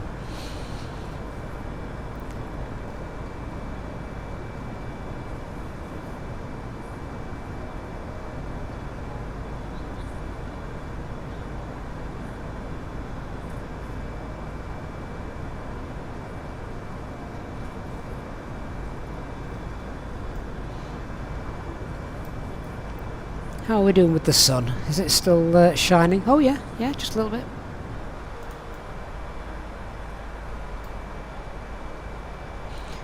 So we're now entering the Bay of Biscay.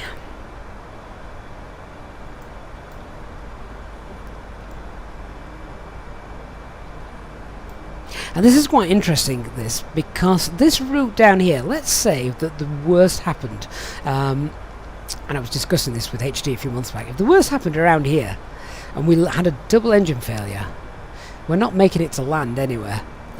We can't glide that far.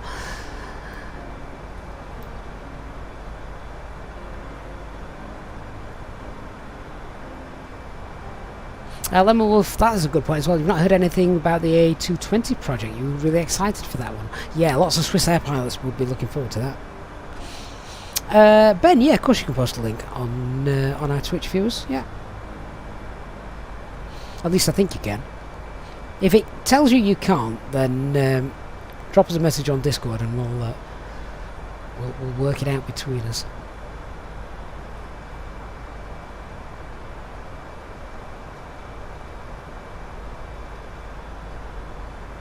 Ahmed says the Hudson all over again. Yeah, it might not be quite as successful this time though.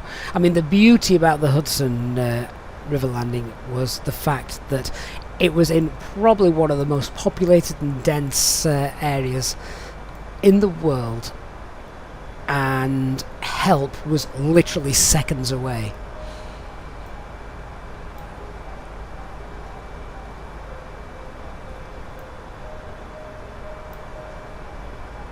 Oh Ben, I don't know if Twitch is going to allow you to post that mod.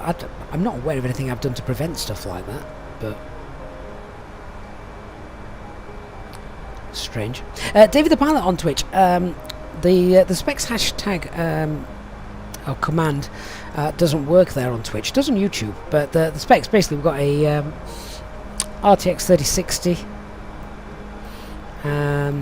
32 gig of RAM, and I forgot the Ryzen processor.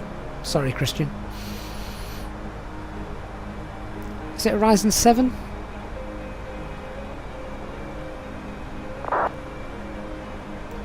Alexandre says, anybody heard anything about an A350? Looking forward to that one. I think do you know what? I reckon loads of people are looking forward to an A350 just because it's more modern and probably flown more than the A380. More versatile in terms of airlines as well.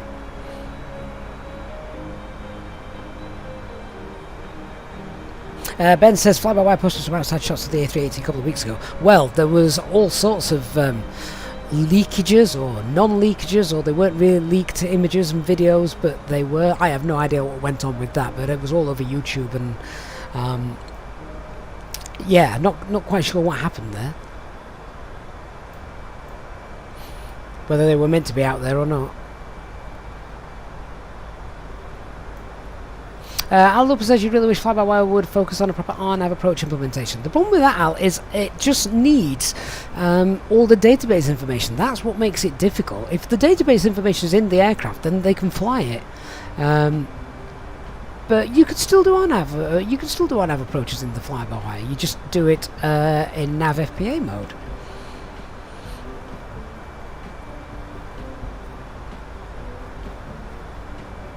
Sean's saying, guys, a Samsung 4TB SSD is £300. Do we think it's a good deal? I have no idea if that's a good deal or not, but that seems like a lot of money.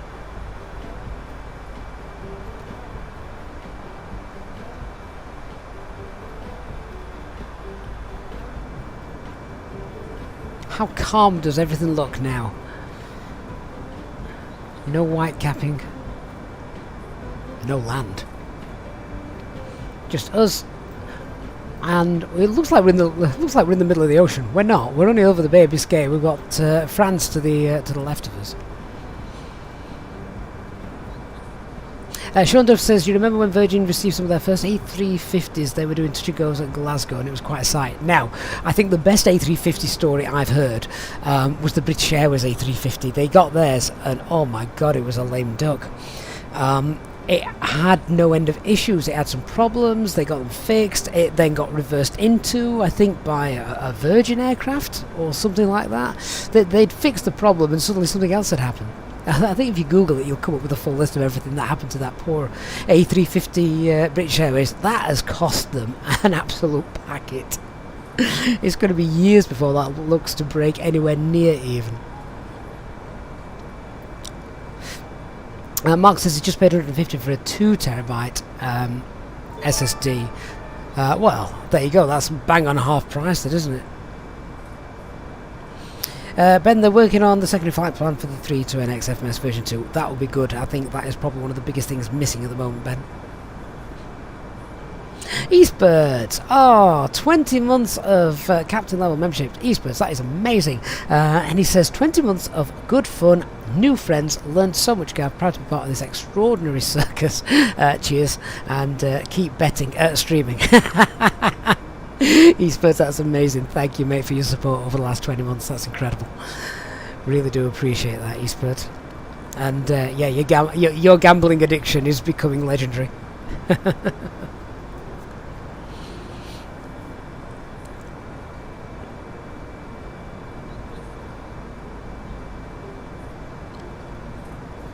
Hey Bradders, do I have the Phoenix A320 and is it worth it? If you like the fly-by-wire, you will love the Phoenix. That's basically the tagline I give to anyone that asks that kind of question. The Phoenix is just another level. So if you want to really take it in depth, then yeah.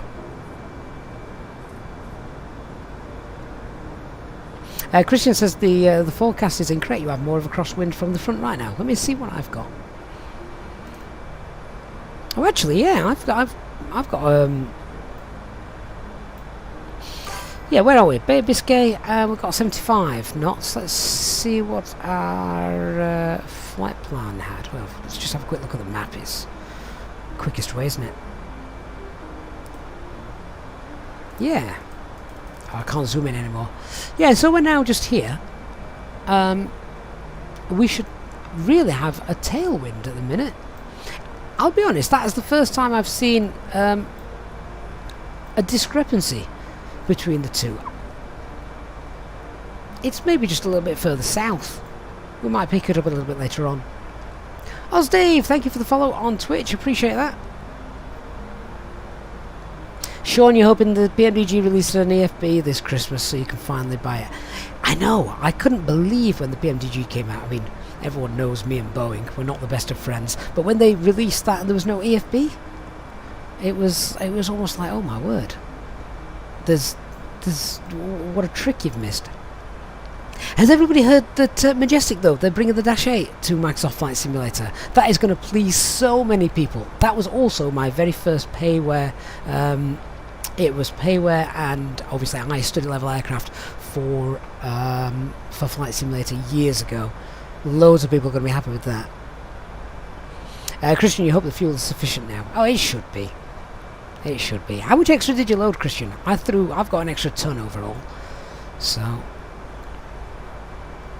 I'm just keeping an eye on it. It's slowly starting to move around.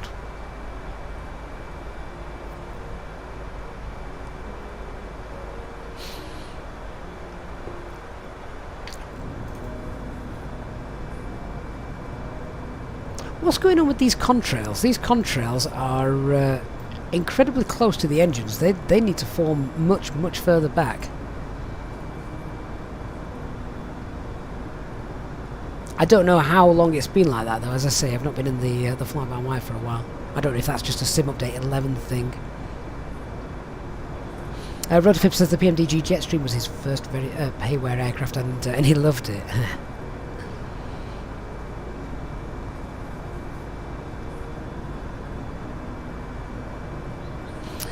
Sean says, oh, that'll be fun, especially trying to fly the Dash 8 in more than sketchy winds. It's just a toy plane, Sean.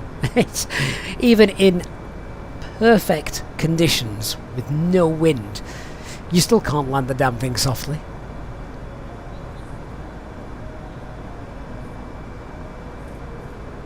Steve Early says he loves the Dash 8. Done East Midlands to Glasgow many times with work. Yeah, and how many times you've thrown up on it, Steve? Ben says all the planes on Flight Radar 24 have slowed down over the bay. Really? I was hoping the jet stream was going to help speed us up.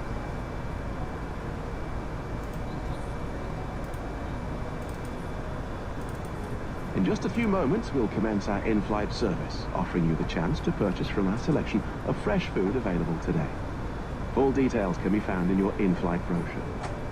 We accept payment in pounds, euros, most major currencies, and debit or credit cards. The correct change would be greatly appreciated. And if we can be of any further assistance, then just ask us as we join you in the cabin shortly. Well, now we're well and truly on our way. I can start to see the terrain of Spain ahead of us. Look, see that? Look at that. How cute does that look? So what we need to do, we've got a Gibraltar arrival, and we're doing a real ops flight, so we're going to do things correctly. We need to read through the brief, set things up, and prepare ourselves for it. So let's bring the brief up and have a good look and read through things. Hey Mark, training level captain membership for the last 30 months. Mark, that is amazing as well. Thank you so much, Mark. Great to have you as always on board. Love chatting with you on Discord as well, mate. And Mark says, why is the A310 overhead panel lighting control not on the overhead panel? Took me forever to find it. You see, Mark, I've cheated. I've not flown that thing in the night yet. I've only ever flown it in the daytime, so I've not come across that issue, but I'm going to remember that when when I do. Okay, let's go through the Gibraltar brief. So, as I said earlier, it is a Category C airport, so it's captains only, no inexperienced pilots, captains only approach, landing and takeoff. Suggest pilot in command visits the airfield once every 12 months. I can't remember the last time I flew to Gibraltar, so I've probably already broken that rule. Regulated landing weight, takeoff weights. Yeah, we're going to do a landing weight check in a little bit, but our dispatch landing weight was fine. Alternates, they're all done. Okay, control flight into terrain. That's a CFIT. That's never anything we want. Runway 640 meters north of the rock, which rises almost vertically to 1,352 feet. Highest point with the mast 1,420 feet. 200 meters north of 27 threshold is a 280 foot mast just inside Spanish territory. I wonder if that's there in the sim. And then the terrain rises to nearly 2,800 feet within 10 miles southwest. So turbulence and wind shear. Let's check the chart if I can find it.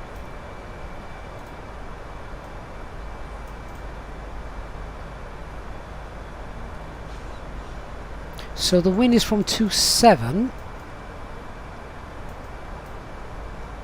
So I think we're going to be okay actually.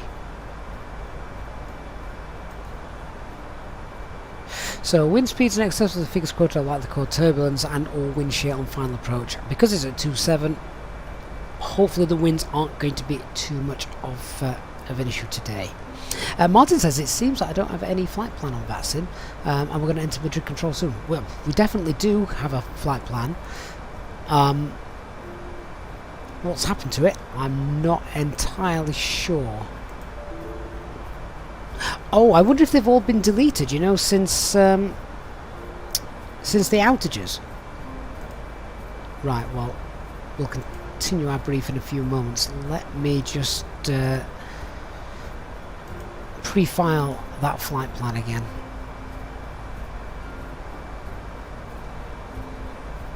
Although I can't even get the web page to load for VATSIM in a minute. Sounds like they're having some real issues. Right, with flight plan has now been filed, so hopefully that will show up again as working correctly. Okay, so we don't need to worry too much about the winds. We shouldn't have any daft wind shear or anything rubbish like that. So that's all fine. Turbulence and wind shear, that's sorted. Southwesterly winds in excess of 25 knots can lead to formation of waterspouts. Yeah, wind's not that strong, so that's fine. Bird strikes, don't get those in the sim. Runway incursion, monitor the speed on arrival. Speed should be less than 250 knots before 3,000 feet. Absolutely it will.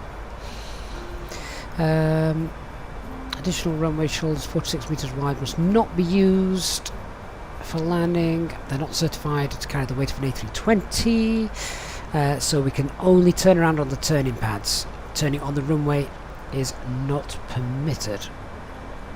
Runways crossed by a 4-lane public highway plus pedestrian and cycle lanes. Runway inspection completed by airport authority after the road is closed to allow departures and arrivals to resume, minimise possible FOD. Airborne conflict. Gibraltar lies within a small section of Class G airspace. I don't think we need to worry about VFR traffic. It permits unknown VFR traffic. That's interesting. Gibraltar is an RAF airfield, so we've got military terminology. Which is why, if any one of you has flown to Gibraltar before on VATSIM, they'll usually ask how many people on board. Which is a good question, because I've actually no idea. I'd have to have a look on the AFB and see. Let's have a look at the arrival and short runway. We've done our regulated landing weight. We're going to do a in-flight landing distance calculation shortly. Arresting cables, don't need those. If they're online, contact approach at least 50 miles inbound to get all the information required.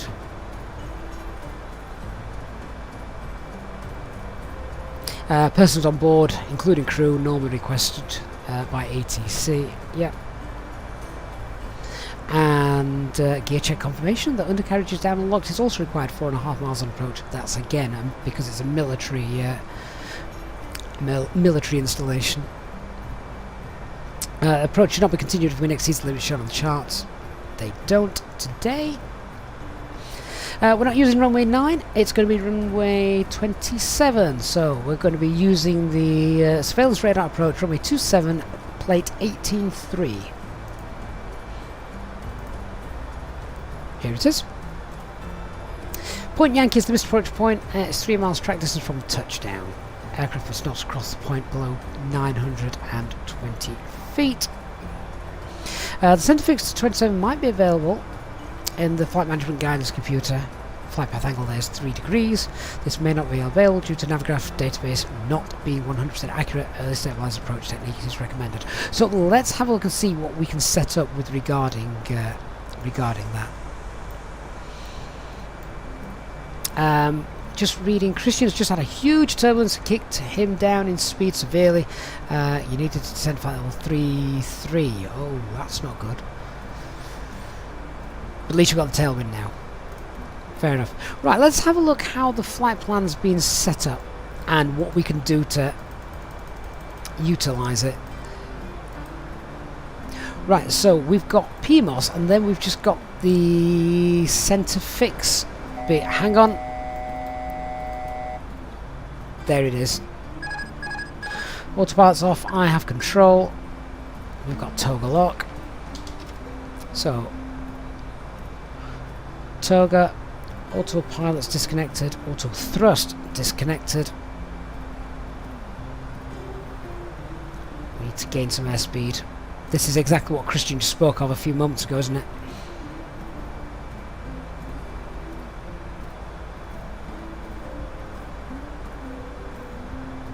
Speed's coming back up. Let's level her off.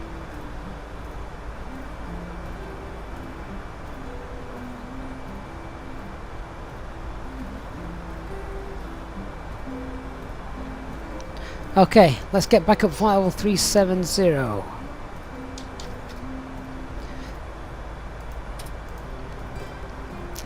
So back in the climb descent, Mach 370 blue. Thrust climb, open climb.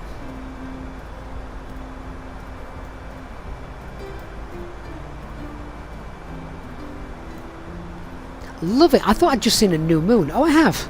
There you go. Oh, look at that. New moon. Literally a new moon. A tiny slither. And the sun's just dropping down. Ahmed says that was scary. No, it wasn't, Ahmed. We even got a P-rep from Christian. We kind of knew that was happening. The main thing is, if that happens, and you're in toga lock, take off the auto thrust, set the thrust levers up to toga, get your airspeed back, and then when we're happy, you can re-engage everything, and autopilot continues.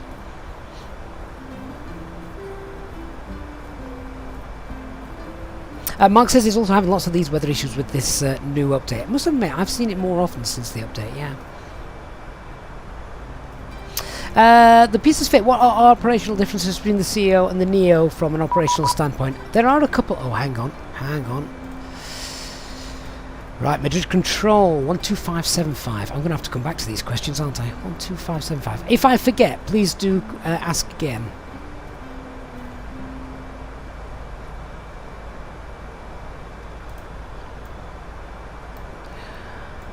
Yeah, 1257. That's the wrong frequency.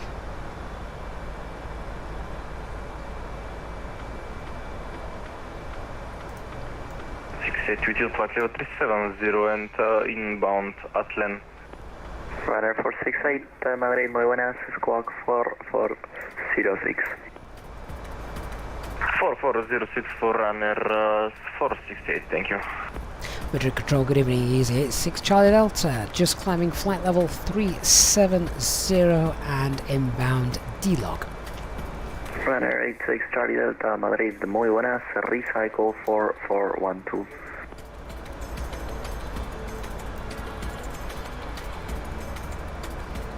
That was for a Ryanair, wasn't it? It wasn't for us. Runner 468, radar contact, level 370, cleared Devar to Charlie, expect ILS Zulu, runway 29er. Clear for Devar to Charlie, arrival for runway 29er, expecting ILS Zulu, runner 468, thank you.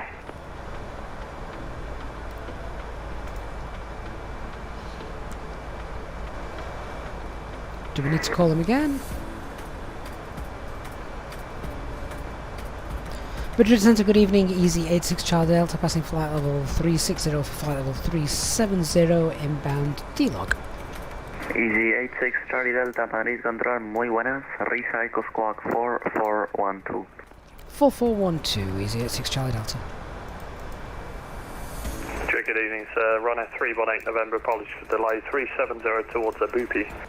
Runner 318 November, muy buenas, please refile your flight plan.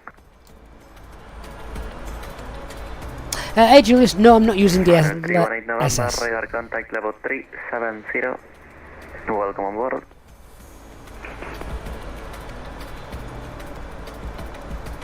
Runner 468, we are 10 miles out of top of descent. Did I get the squawk right? Let's confirm that squawk 4412. And Madrid Centre, Easy 86 Charlie Delta, just confirm squawk 4412. Michael San Mark Cruise.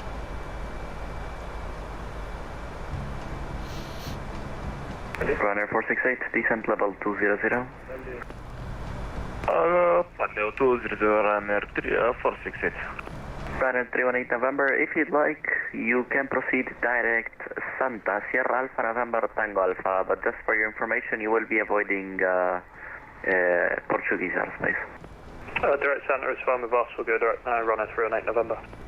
Easy 86 Charlie Delta, welcome on board, level 370, radar contact.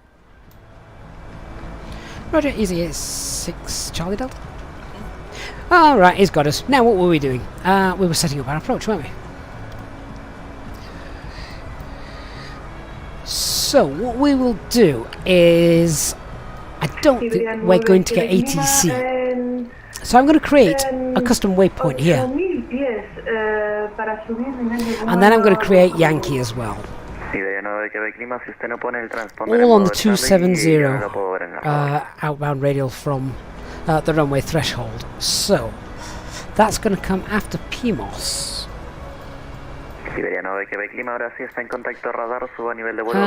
Can I actually create waypoints?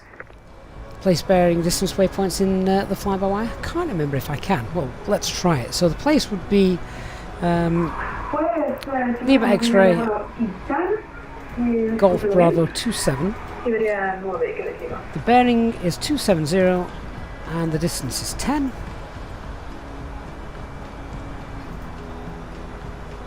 Oh yeah, we can do place bearing distance. Fantastic.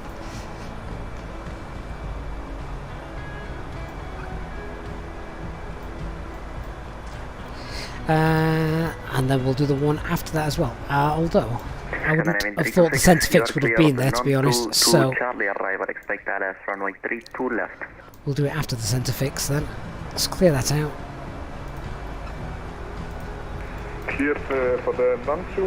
Hey Chris Shaw, good afternoon. Celebrating 14 months of captain level membership.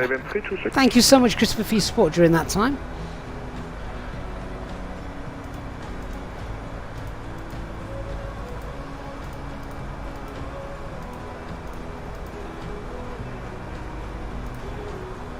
So I've got place bearing distance 2. Oh, what am I doing? Why am I doing it at 270? What a numpty. Siberia 0476, continúe descenso a nivel de vuelo 90. Descenso 90, Iberia 0476. Correcto, es probable que requiera un vector porque está un poquitín alto, ¿ok?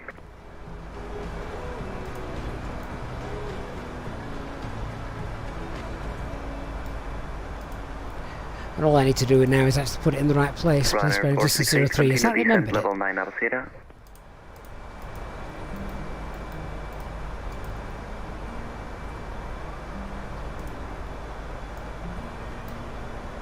Yes, it has. Good. So that's the 10-mile radar fix, and then we just need to put the Yankee point in there, which is that's 3 miles. I also want one at 5 miles, which in fact what we can do instead is use our fixes page for that.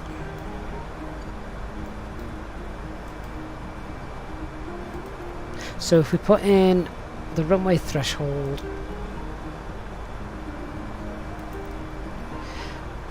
put a 5-mile ring around that, and the radial 090,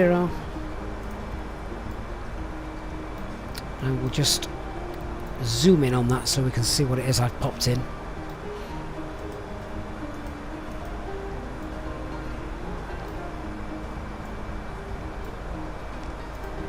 There we go.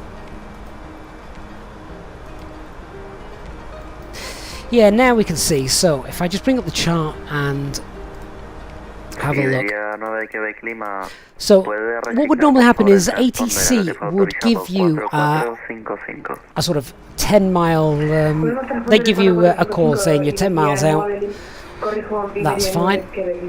And then what we need to make sure is that we are at 1,520 feet at 5 miles. Well, there's our 5 mile, which looks like it intersects the centre fix actually.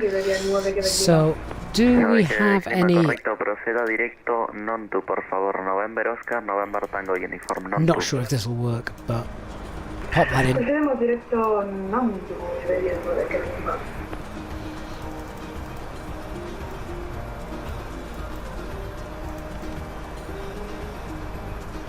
So I've just popped that in just to see if it will work. There you go, look. 1,520 feet, which is what the charts are showing us there. When we get down, we can, from there, that's when we can start that descent. It would be a 2.8 degrees descent if we were going to use FPA mode. And then Yankee is at 3 miles out. So what we could do, Yankee's the missed approach point, so I can create another fix point here. Descenso 6000 pies, QNH 101, sí, parece 1028, 1028. Disculpe, 1028, Iberia 046. Correcto. Oh, I'm putting place bearing distance in, don't need to do that. There, 090, the radial, and 3 miles. Iberia 9, Quebec Lima 4455, el transponder, Zoom por in favor. again. Perdona, es que se me cambia solamente porque Iberia There we go. 9, So Lima. that's where we need to be 1520. We've got it shown on navigation display as well, just to help us out. The missed approach point is as we intersect this area just there, that line, and that's done. Now, Ninja, you were asking about extending the runway central line. Iberia 0476, copió rumbo Don't need to do 170. that for this one, because we're being brought straight in, aren't we? So there's no real reason to need to do it for this one. But what you could do is do exactly as I've done there with those fixed points. So you just put in the reciprocal radial, which in this case is 090.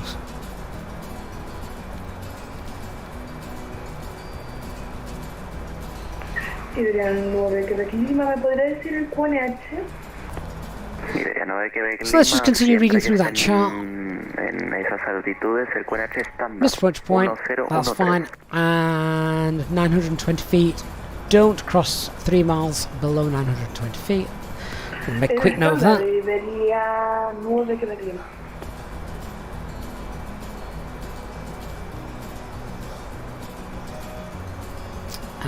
That's all about then departures, so that's fine. Let's do a landing calculation then, shall we? So just check that we're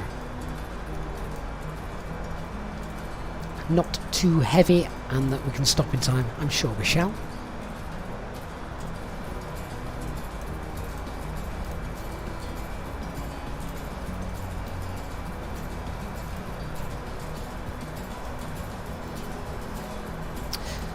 Oh, where's that? I've got no idea where we are. I've completely lost my situational awareness.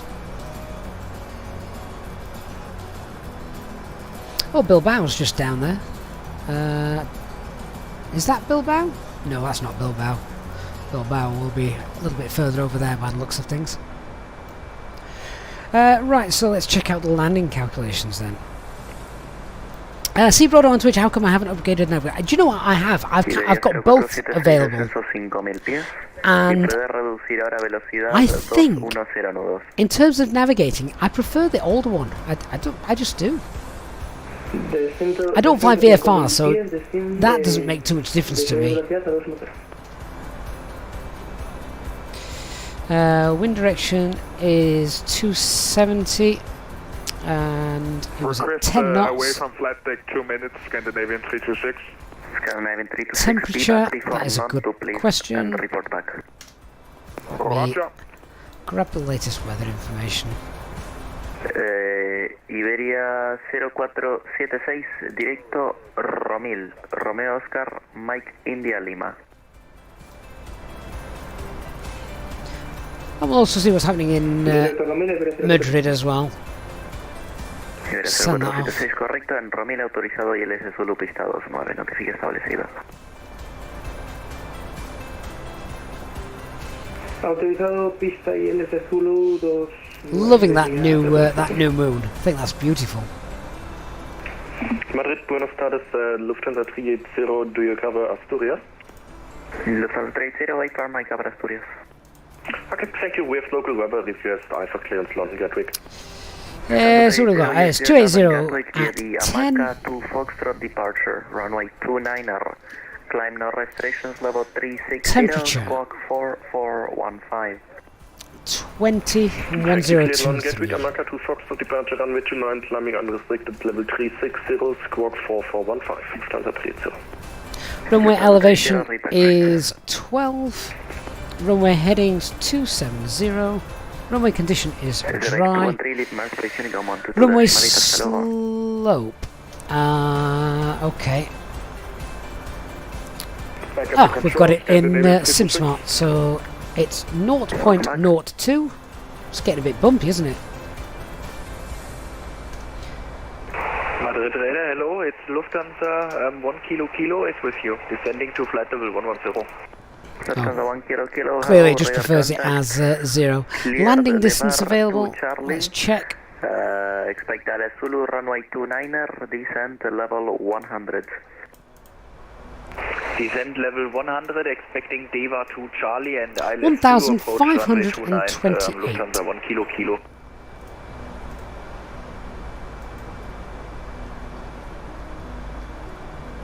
Approach speed is going to be... I've not filled out the perf page yet. Use 130.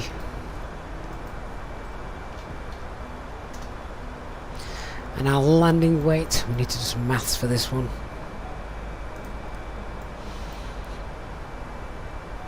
So it's estimating fuel on board is going to be 2.2 tons. Terminated, descent altitude 5,000 feet. So auxiliary fuel is 60.6, should have 2.2, that's a landing weight of 62.8, let's do a landing weight of 63 tons then. Confirm the direct for Ryanair 468. Flaps full, overweight no, reverse thrust no, auto land no, and calculate. Okay. Ryanair 468, do you hear me? 468, 35. Medium. 5,000 feet, and can you confirm the... Obviously we will use reverse thrust, for but if we go to... 468, no direct. Yes, can we... If I clear that, will that clear all of it? I just wanted to change the maximum braking available. Continuing by the... Okay, we're going to be using orchestral brake medium, but... Feet, it tells us we should stop right at the end. We report to an established Ryanair 468, sorry for that. Scanner 326, contact Madrid 1. Oh, I put the wrong temperature in there, haven't I? I don't think that's going to make too much difference. Thank you, ciao ciao. It's actually made it even worse, look. What's going off with the... it tells us I've got to use maximum manual. Okay, well we'll use that anyway. Manual tells us we'll stop in plenty of time, but we'll use auto brake medium to start off with. Bear in mind as well when we do that, we're being very conservative. I've overestimated our landing weight by a bit. I've put no reverse thrust either. So, yeah, well, we can stop. Manual braking will sort us out. Iberia 0476, viento en Asturias 160 grados, 4 nudos, pista 2, About 50 minutes to go, I'm reckoning. Autorizar aterrizar, pista 29, Iberia 0476. I might as well actually fill out the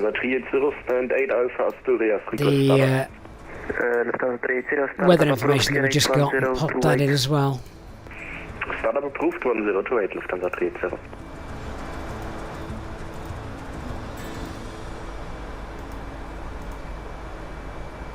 Oh, I've just realised cost index should be back at 8, shouldn't it? The wind, that's not going to make any difference to us really. The wind's doing all it needs to, look. 77 knots, tailwind. So the QNH is 1023.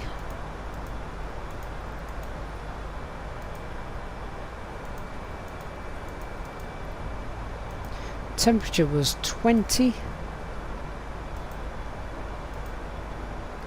Winds 280 at 10.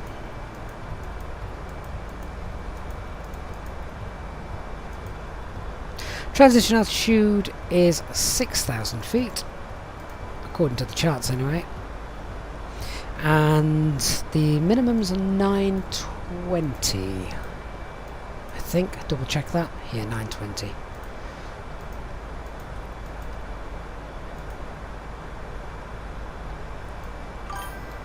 Done. So that's given us a VAP of 133 and 128 is VLS. clean 210, but obviously that's going to get lower and lower as we burn off a bit more fuel. Right, well I think that's everything done. Or the only other thing I could look at just popping in is that PMOS just put a speed constraint there of 180 in.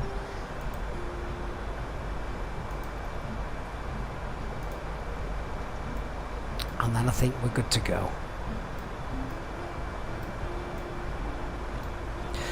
Final check with the box, flight plan set up. Radnav page, there is a TACAN on the airfield, although I think actually it's unserviceable in real life at the moment. We'll just try it. Golf Bravo Romeo. I'm guessing obviously it will work in the sim. Good for our distance. But Madrid, Lufthansa 30, request taxi at Asturias. It's got a very short, it's not very powerful, so you're not going to pick that up until you're about 10-15 miles away, I don't think. 1136. That's not the right frequency. Holding point runway 29, Lufthansa 30. Yeah, so we'll probably pick that up a little bit later on. Oh, Netherlands 1, Ecuador 1. That's exciting. Madrid, muy buenas. Contacto radar, descenso nivel 150 inicial. Planifica ILS Zulu 2. Visibility above 1,000, that's fine. Radnav page is done. We're happy with that. Let's put on the progress page.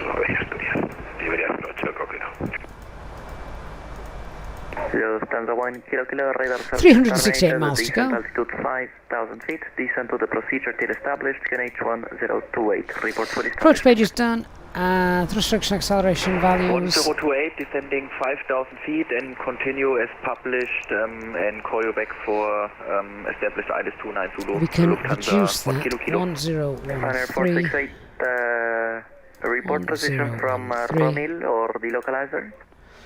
1013. So that's 1,000 feet above the aerodrome. Fuel prediction says we're going to have 2.2 tons on board at Gibraltar. Don't know how accurate that is in the fly-by-wire.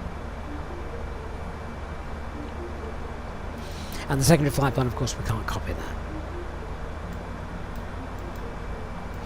Mark, would it be easier to type in the keyboard since it's fly-by-wire? It would be, but you can't see then quite so clearly what it is I'm doing, so from a point of view of you guys being able to see what we're typing in, I think it perhaps just works a little bit better that way. And Runner 468, report mile on the localizer. We are currently at miles on localizer, Runner 468. Copy, Lufthansa 380, line up weight runway 29er. Line up and wait runway 29er, Lufthansa 380, thank you. Lufthansa 1 kilo, just for traffic info, you're about 25 miles in trail behind number 1, localizer established 29er. 1 kilo. Tell you what, if we turn that off there, we've now got nice romantic lighting, look. For some reason, guys, apologies if you're on Twitch, I can't see my my chat, it doesn't seem to be connecting. Keep having this option occasionally, which is really sad because there's 49 views on Twitch, which is quite high for us on Twitch. 7-mile final. Roger, we are now currently on 10-mile final, Runner 468. Copy, Lufthansa 380, did you copy traffic, 10-mile final, wind at Asturias 160 degrees 4 knots, runway 29er, cleared for takeoff. Yep, traffic inside and runway 29er, cleared takeoff, Lufthansa. It was 1023, wasn't it? Yes. Yeah. Runner 5488, leaving Marseille, Unicom 122.8, enjoy your flight. Right, well, let's do the, was that? Unicom 122.8 for you, Ryanair 548. I was just wondering if that was for us. Let's do the briefing then, the arrival brief. Talk about how we're going to do the arrival and make sure everything is as we expect it to be. So the weather, as you can see, we've got great weather. We've got headwind, Cav OK, good QNH, blue remarks. So I'm not concerned about that. The arrival runway is dry. Aircraft is still all working, with the exception of weather radar, but we don't need that. We're going to have to work out when to do our top of descent, though. So we'll do that in a moment as well. No NOTAMs to be aware of. Threats to be aware of coming into Gibraltar. Obviously, short runway. Don't expect a butter landing. We're not going to be buttering it. We want to make good positive contact, and then we want to stop before we end up in the med. And we've obviously got the Rock of Gibraltar to the left of us as we're coming in. Potential for turbulence just as we cross the final few feet, but the wind is very favourable for us today, so this should be fine. 86 Charlie Delta, call Madrid 133.200. Hasta luego. Over to Madrid 133.2, easy 86 Charlie Delta. Thanks, bye-bye. Ciao, runner 468, wind 160 degrees 4 knots, 29er, clear to land. Clear to land, runner 468, thank you. We'll continue the brief in a moment. Madrid, good evening, easy 86 Charlie Delta with your flight level 370. Easy 86 Charlie Delta, Madrid, buenas tardes, radar contact, flight level 370, direct to Crisa. And we're direct cruiser, thank you, easy 86 Charlie Delta. Yeah, we're already direct there, so that's not a problem. Right, let's continue this brief. Where were we? We were just talking about the threat, so hopefully the wind's not going to be too much of an issue for us because it's in a favourable direction, so we should be okay with that. So we're expecting approach to runway 27, and you can just see the overview. We're coming in via Pimos. After we leave Pimos, we're then going to go direct to this 10-mile radar fix. We've got the centre fix at 5 miles, and then we've got the misapproach point at Yankee. The plan will be a nice early stabilised approach. We want to be 250 knots below 250 knots by the time we get to 3,000 feet, and we want to be 1,520 feet mandatory at that 5 mile point. At this point as well, nice stabilised approach, so by here 5 miles we're easily, well 6 miles actually, just to be even happier, we're going to be flaps 3, landing gear down, final approach speed, and then once we get to 5 miles, that's when we can start to drop below this 1,500 feet a point. Nice visual approach. The weather's good, so we shouldn't have any issues coming in with regards to seeing our runway. Have a look at the MSA, the way we're going to work our top of descent out without any VNAV. So MSA as we're coming in is 2,500 feet. If we need to go around, then it obviously increases. As you can see, 3,900 feet. No minimum speeds on our approach. We're going to use auto brake medium, and then I'm going to use manual auto brake, manual braking rather, when we're coming in. Make sure we stop. When we vacate, we need to either, well, we're going to have to turn around. So anyone else that's flying alongside us on VATSIM, please take that into consideration. Whoever lands will have to go right to the end to turn around and come back. You cannot turn around on the runway.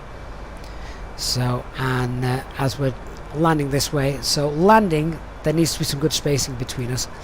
I just want to check how long is the runway. Yeah, runway is 1,528 meters, and the runway width is 45 meters. But even though it's 45 meters, which is well within the limits for the turning circle of the A320, because of the soft edges, we're not allowed to do it. We have to use the turning circle at the end, and then we'll obviously come back on Alpha and then park in front of the terminal. Fuel on arrival should be around, well, it's now showing 2.4. Look, it's starting to get higher and higher. So we would have another go. We would have enough fuel for another go, I reckon.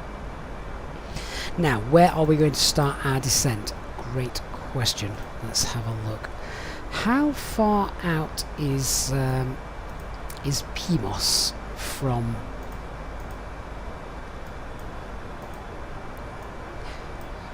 the airport? Does it tell us on our flight plan page? Because it doesn't tell us on the charts at all. So I have to add this lot up. 12, 13, 14, 15, 16, 17, 18, 19, 20... about 25 miles out. So at PMOS, realistically, if we were at about 6,000 feet, that gives us plenty of time to slow down. So I'm just going to pop in there. 6,000 at PMOS. Just so I've got a visual reference as well on our navigational display. So we're at flight level 37. We'll need to lose 31,000 feet. Multiply that by 3, that's 93 miles. Throw 10 miles into that for slowing down. We've also got a hell of a wind, so let's throw another 10 miles in that. So that's about 130 miles away from PMOS, which means if I now go to our fixes page,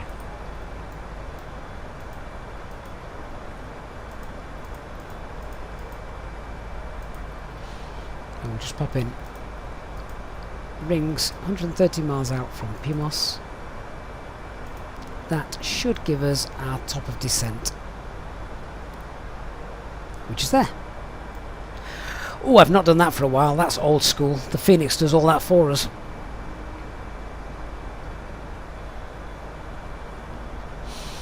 Christian just said Vulp is a good point for our top of descent. I've gone a little bit earlier than that just because I want early configuration and don't want to be high with the winds as well pushing us down there. So, but yeah, and obviously then we monitor that as we go.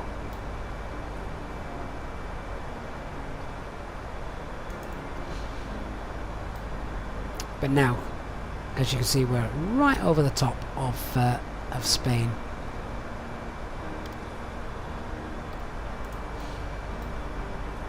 You know, Christian, I don't think I've ever done a nighttime approach into Gibraltar either. It's bad enough doing it in the daytime, let alone nighttime. In just a few moments, we'll commence our in-flight service, offering you the chance to purchase a selection of hot beverages together with drinks. Ryanair 318 November, contact Sevilla, control 133.350. Have a nice landing. 133350, thanks, Ryanair 318 November. And if we could be of any further assistance, then just ask us as we join you. Oh, my Twitch chat is back. Il Moto, hello mate. Good to have you on board. What's everyone got planned for the weekend then? Anything fun, apart from watching the football?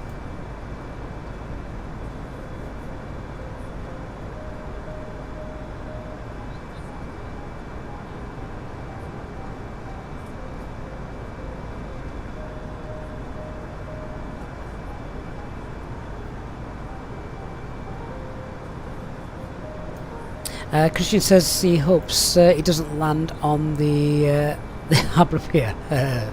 Hey Panos, no, we're not starting descent yet. Descent's quite a bit away yet. Madrid Control, Korean Air Force 002, flight level 240, passing Alpha, Bravo, India, Lima, Alpha. Are you guys having problems with Navigraph? That's frustrating, isn't it? For level 236, direct Charlie Sierra. Direct to Charlie Sierra, Korean Air Force 002. Hito says stock ATC in Microsoft Flight Simulator is bonkers. That's one word for it. 1013. Good to see all the traffic passing us by today. Look at that. Altimeter. It's quite neat. Standard. Thank you. I wonder where they are headed. Sean says it's his birthday tomorrow, so a few drinks will be had over the weekend, reaching the grand old age of 34. Oh, I wish I was 34 again, Sean. Funnily enough, guys, that is a very good point. Streaming wise, I am aware that on Sunday nights we've not done our live VFR streams, the Iconic Journey streams, for a while now, and that's just because I've been tied up every Sunday, and this Sunday is no exception because on Monday it is the triplet's birthday. So you can imagine what me and my wife are going to be doing Sunday evening. I don't think she'd appreciate me leaving her to do it all by herself. So there will not be a stream on Sunday night. Monday I usually get an afternoon stream in, but Monday there will be no stream either, again because we've got triplets birthdays, and well, I think I'm going to need lots of alcohol following that day. It's going to be cakes, sugar, sweets, chaos. yeah, I can't wait to come back and see you guys on Tuesday afternoon for a bit of a chill out. So, apologies now for no stream Sunday evening or on Monday. Hey, Mark, welcome to the Captain's Club, Mark. Thank you so much for that. Really kind of you. Eastbirds, is J-Hog in the house? I have no idea. Hey, Wally, good to see you, mate. And happy birthday, thank you so much to the, not to me, hold on. But, yeah, to the girls. They're turning 4. Monitor Unicom and have a nice landing. Buenas tardes. 4 going on 14. Hotel 6 Hotel Unicom, gracias, hasta luego. Hello. I mean, I honestly don't know where that time's gone. The fact that the first 18 months of their life was during COVID doesn't seem like they've been around that long. Madrid, buenas tardes, buenas noches, Vueling 1021. How gorgeous does this look? Vueling 1021, Madrid, muy buenas. Contacto radar, nivel de vuelo 300, autorizado para SOTUC 3 Charlie y espere ILS pista 32 izquierda. The sun's set, we've got a new moon. Autorizado SOTUC 3 Charlie para la 32 izquierda, Vueling 1021. Awesome. Oh, Wally, yeah, exactly, just wait. I've already told my wife. Ya requerimos descenso, Vueling 1021. When puberty hits, I'm moving out. Vueling 1021, descienda para nivel de vuelo 250. Descendemos para 250. I'm not sticking around for that.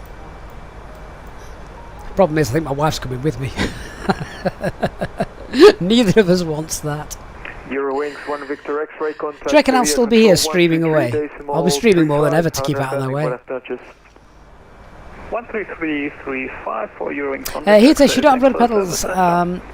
You do it with the side stick, but it's harder than runways with small GA aircraft. Do you know what? That is a very good point. I struggled. I didn't have a tiller on this aircraft. So how do we... Is that an option on here? Separate tiller from rudder pedals. Yes. Hopefully that will work now. Show the first officer avatar. There's a first officer avatar? Ah! Oh no, he looks scared. Why does he look more like an army commander than a pilot? I think we'll get rid of that. Sean says, "Bet they keep me on my toes. They keep me. They keep me drinking. That's for sure."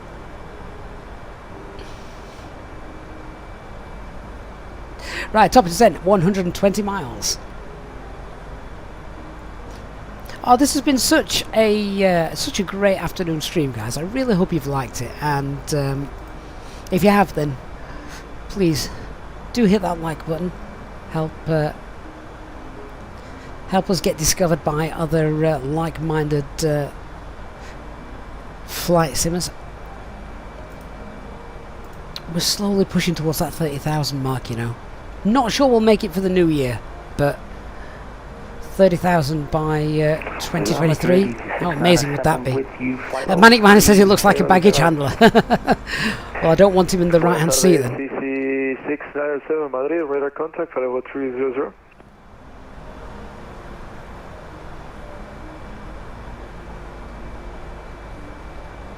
Christian, you've just got direct PIMOS. Now, I can't do the beam waypoints in this, can I? Chanex sign off Tango with you, flight level 300, inbound Zulu micro. Chanex, United Alpha Tango, Madrid. No, can't do that yet. Radar contact, flight level 300.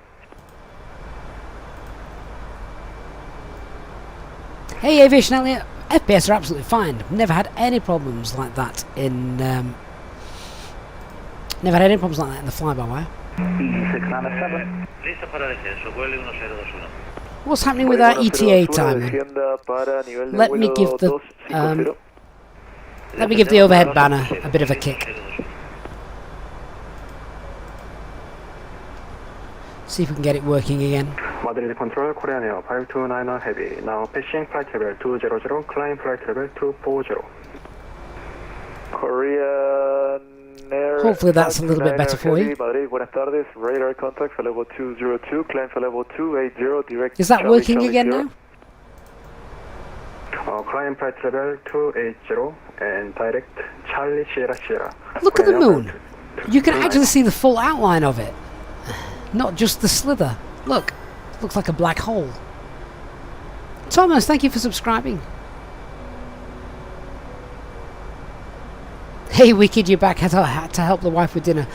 Beef, rice and a béarnaise sauce. That sounds delicious. Easy 697. Easy 697, go ahead. We're trying to land before England kick off. Is it possible to get a direct to D-log, please? The most realistic call you read ever. my mind because I am trying to coordinate that, but the thing is, it's with the R1 sector, so I'm coordinating with him. Stand by, please. That is brilliant. Thank you very much, Easy 697. A direct's not going to help me in any shape, size or form. We're literally almost on a direct route anyway. But that is brilliant. In fact, HD's working tonight, so he's obviously out and about in the air somewhere. He's not going to get a chance to see the match. But that's the kind of ATC request I could imagine him making. Hey, if you don't ask, you don't get, do you?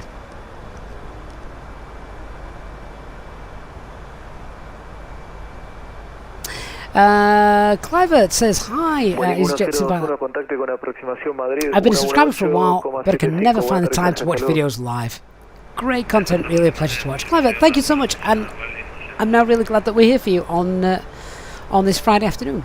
I love doing a Friday afternoon stream. I just think it's the perfect way to end a working week, and if it helps you guys as well in whatever it is you're doing whilst finishing up with work for the day, give you something to look forward to, then that's fantastic. Stop climb at level 250. Wiki Cookie kickoff is at 1900 Zulu time. Maintain flight level 270, Korean Air 529. EC 697, direct the log. Direct log E697. Muchas gracias, señor. You're most welcome. So, are ATC controlling... will they be controlling our full approach into Gibraltar or not? Seville Control is online. I don't know where their airspace finishes, to be honest. Channel Snyder Alpha Tango, direct the log. 243 on Twitch, thank you for the follow. Proceed direct the log. 55 viewers on Twitch. Guys, 55 viewers, thank you so much on Twitch. That is probably the highest we have had since YouTube went down that time during the middle of a stream. That was an epic stream. Look, crazy things happening then. That was the day I learned what bits were. Phase Cloud, hello.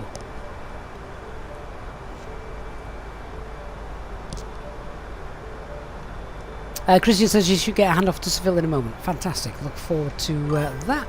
Razor Cab, thank you for the follow as well on Twitch. Now, Seville ATC, if we are going to get covered by them. 13335. Let's get that in the standby.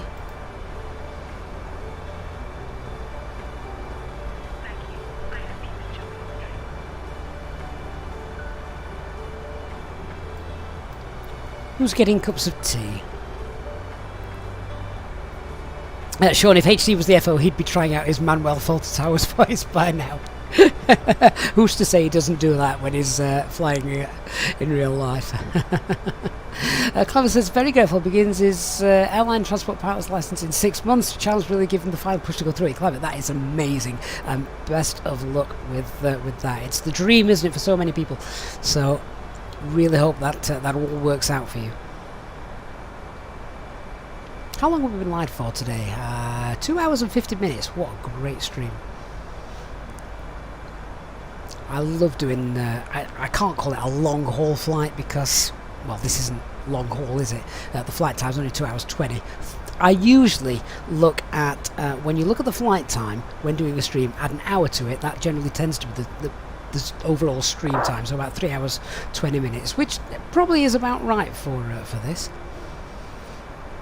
Mark says there's some great discounts at Orbex at the moment. His bank account is going to start hurting. And Wally, taking the words right out of my mouth every time we do a stream. Great company. Absolutely love chatting to you guys on the channel. Dynaric RSA on Twitch, thank you for the follow as well. I'm watching the Twitch count viewers get higher and higher. It's amazing. We're at 59. That honestly, YouTube has always been where the channel's been at, but Twitch is slowly but surely growing as well. For those of you who prefer to watch on there. Elliot, you've got a Cessna 152 lesson tomorrow. That is going to be wild. Where is that though? Have you checked the weather? Hope that goes ahead. I've had so many of those cancelled due to bad weather. But then I live in the UK, which is just standard.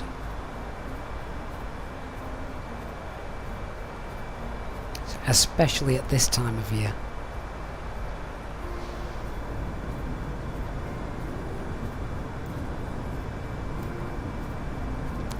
Love that colour reflection on the leading edge of the slats of the sunset colours on there. How great does that look? Ladies and gentlemen, take full advantage of your tax-free allowances today and make some amazing savings with our boutique range. In your in-flight brochure, you'll find details of our award-winning selection of gifts. Tomjet 5 November Mike Mary, buenas tardes, radar contact level 370, direct Grisa. Most of your opportunity to shop and save from the comfort of your seat. If you'd like to see any products, have any questions, or would like to make great savings, then just ask us as we join you in the cabin shortly. Tomjet 5 November Mike. Madrid control, good evening, Ryanair 126, flight travel 340. Right, so what you can't tell is now that it has gone dark, I've turned off the office light and we've just put on the tiny little lamp to help with my visual acuity. Have we just missed an ATC call? Did we get handed off? Easy 86 Charlie Delta, contact Sevilla 133.350. Have an understanding. Buenas tardes. There it is. 13335, thank you. Easy 86 Charlie Delta, bye bye. Severe Control, good evening. Easy 86 Charlie Delta, flight level 370. Easy 86 Charlie Delta, Sevilla, hello, radar contact flight level 370, fly direct Timos. Direct to Pimos for Easy 86 Charlie Delta.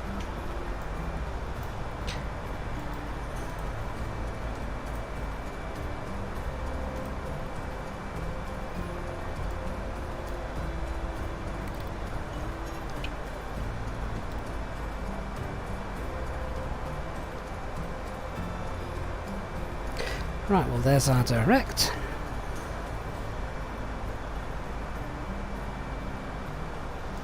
Oh Mark, it's a Friday fish and chips day. How amazing is that? Catch up with the landing later, Mark. Have a great Friday.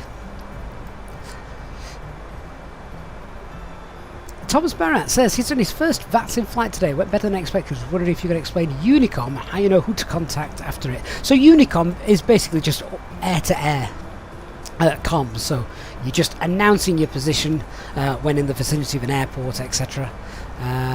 Yeah, and that's that's pretty much all it is. So if you're on finals or upwind, downwind, etc., just so other people know whereabouts you are. What have I got showing?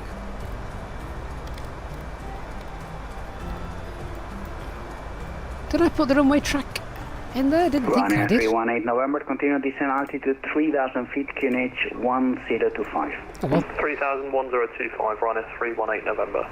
Works for me.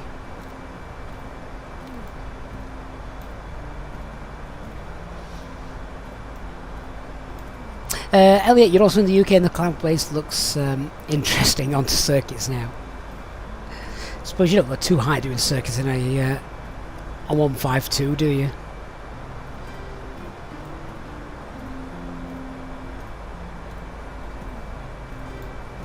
I've never seen a new moon before in the sim, and the fact you can see the full sphere before, never seen that.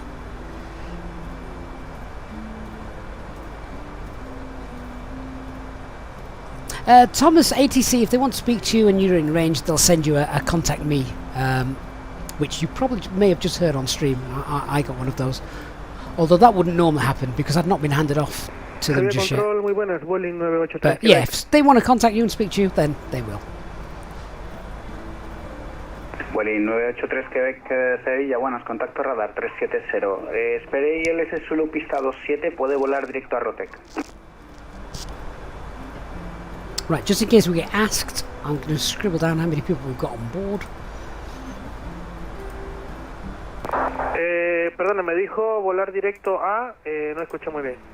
Sí, 174. Oscar Tango Eco X-Ray. Plus, let's just make a number Vuelo of directo crew. a Rotex y espero ILS 20. ILS Zulu So por la 2 27. pilots, Vueling 4 cabin 983. crew, so 6 crew. Eurowings 1 Victor X-Ray, top of descent. Eurowings 1 Victor X-Ray, descent flight level 150. Descent flight level 150, Eurowings 1 Victor X-Ray. Ryanair 79er Foxtrot Zulu, top of descent. Ryanair 79er Foxtrot Zulu, descent flight level Megadoob says he's 210. just did training sorts at night there in India. Moon looked exactly like that. Loving the realism in the sim. I think that's something we can all agree on, isn't it? The realism in the simulator. Microsoft Flight Simulator just gets it right every time. Or certainly most times. Volotea 54 Zulu, Eco, le confirmo, vuelo directo Parca. Just realised the flight deck door wasn't locked. Oops. Volotea 54. Eastbirds, are you still gambling? How are you doing, mate? Oh my god, how many points have you got? Tenemos Parca secas en el plan. Según me aparece en pantalla, debería de tenerlo. Papa Alfa, Romeo Kilo Alfa. Nosotros tenemos Alfa Bravo, Papa Alfa, Romeo Kilo Alfa. Volotea 54 Zulu Eco. Ah, Wiki Cookie, that is the beauty of doing pilot training in places like Spain. The weather is so much better. Derecha rumbo 050, volotea 54 Zulu Eco, muchas gracias.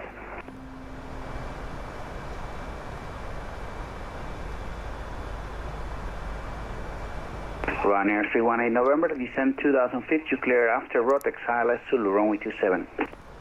Descend 2000 after Rotex, cleared ILS Zulu, runway 27, Ryanair 318 November.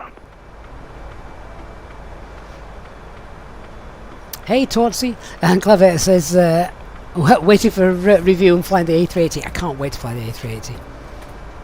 Julie Charlie Mike on Twitch says we need points on Twitch, it's boring here. Dedrick, have I flown the A310? Yeah, we flew the A310 yesterday, live on stream. Real world flight out in the Middle East to Tehran from Dubai, actually. Great flight, great aircraft. Volotea 54 Zulu Eco, me confirma 050. Right, I'm just going to ask if we can begin our descent. I'm just conscious I've got the tailwind and I've got no VNAV, so we're going to do that ourselves. FMS, Papa Alfa, Romeo Kilo Alfa. Vamos a intentar buscarlo ahora y setarlo, le digo standby. And Easy 86 Charlie Delta, can we begin descent, please? Easy 86 Charlie Delta, descent flight level 150. Descent flight level 150, Easy 86 Charlie Delta. Right, time to start heading down.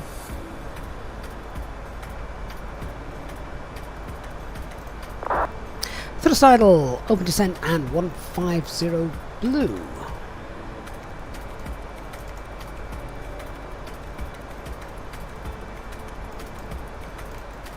Ladies and gentlemen, from the flight deck once again, you will be delighted to hear that we will shortly be starting our descent into our destination, at which point the cabin crew will start preparing for our arrival. If you could please make sure that all the eyes are clear and the cabin crew are able to make their way around the aircraft without any engaging in the aisles, that would be most appreciated. A reminder for our EasyJet pilot members that... Estamos volando directos a Parca, volotea 54 Zulu Eco. Volotea 54 Zulu Eco, me confirma Parca. Le confirmo, Parca, Papa Alfa, Romeo, Kilo Alfa. Es correcto, vuele derecho. What I'm actually going to do is use the progress page to put PMOS in. 95 miles. In fact, we can see it up there as well. Winds 1 Victor X-ray, descent flight level 990. Descent flight level 990. So just going to keep monitoring this. 90 miles, we want about 30,000 feet. So we're below the profile as it is. That's quite nice. So with that, 318 November established ILS Zulu runway 27. let's just use VF Runner 318 November, the wind 2,200 feet per minute via 050 speed. for knots, clear to land runway 27. Hold this. Clear to land 27, Everything running looks good. 318 November. And we'll also pull speed. Descending around 270 knots is pretty normal for the 320. Runner 79er Foxtrot Zulu, descend flight level 150. 7 flight level 150. Let's just get a weather check. So weather is now 250 at 8. That just calls into question the wind effects. 250. Okay, so now there is a small chance. Well, a very small chance. Only really happens when the wind is in excess of 21. But yeah, small. Just want to be careful of downdrafts and a final updraft on approach. But I think the winds are far too light for that, to be honest with you.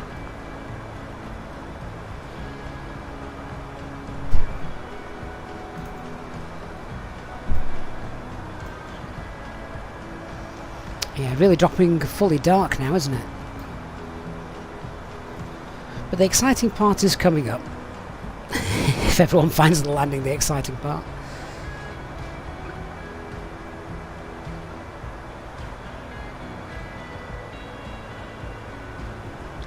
So all I'm doing now is I'm just monitoring my rate of descent by checking the... I want 6,000 feet at PMOS. That gives me time to slow down and get ourselves configured and things like that.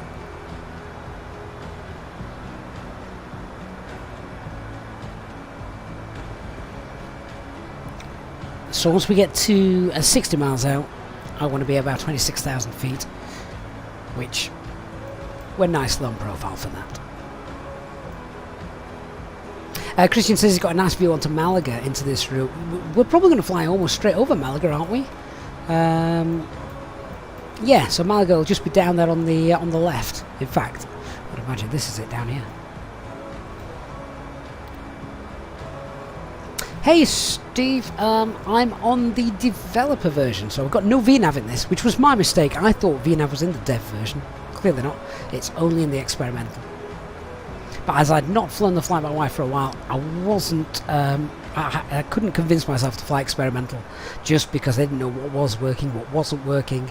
And they do as well say, probably perhaps best not to fly that on VATSIM. I've never had issues with it personally, but just to be safe. Madrid 133,2, vuelo TA54 Zulu, hasta luego. Towards when landing in Gibraltar.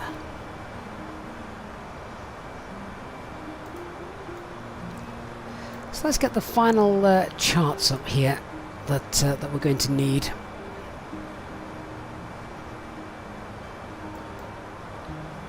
Just want to unpin some of the charts that we don't need anymore.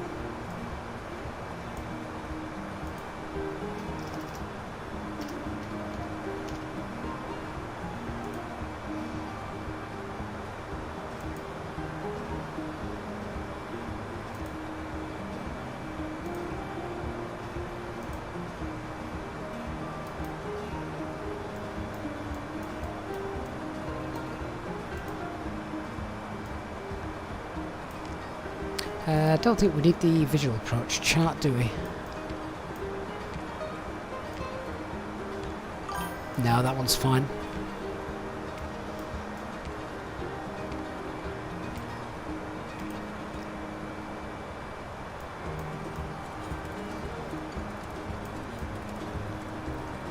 So just remember, we want to be at 1,500 feet, well, 1,520 feet by 5 miles.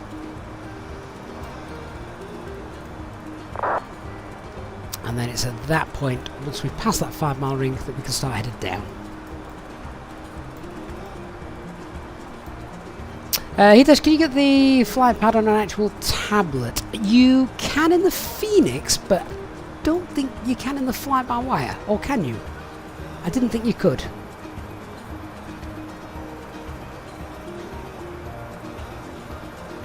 Runner 318 November, continue by your straight ahead, inner, and stand 30. Bye-bye. 30 straight ahead on the running 318 November. Right, so when we're 30 miles out, I want to be at about 16,000 feet. Winds 1 Victor X-ray, release from Sevilla, you're number 1, monitor Unicom 1228, bye-bye. Okay, so no control. 1228 for your wings 1 Victor X-ray, same for You said the Eurowings who's going into Gibraltar? ECA 6 Charlie Delta, descend flight level 9R0. Descend flight level 90, easy 86 Charlie Delta. So no ATC in Gibraltar. 90 Blue. Flight level 70, Ryanair 79 Foxtrot 2.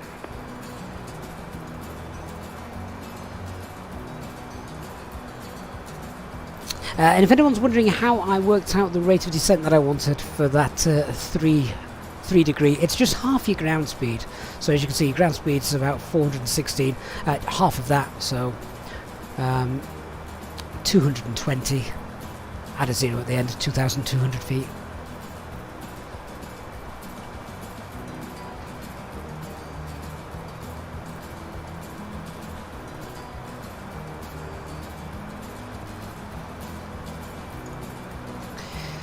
And I'm just going to set 270 on the speed.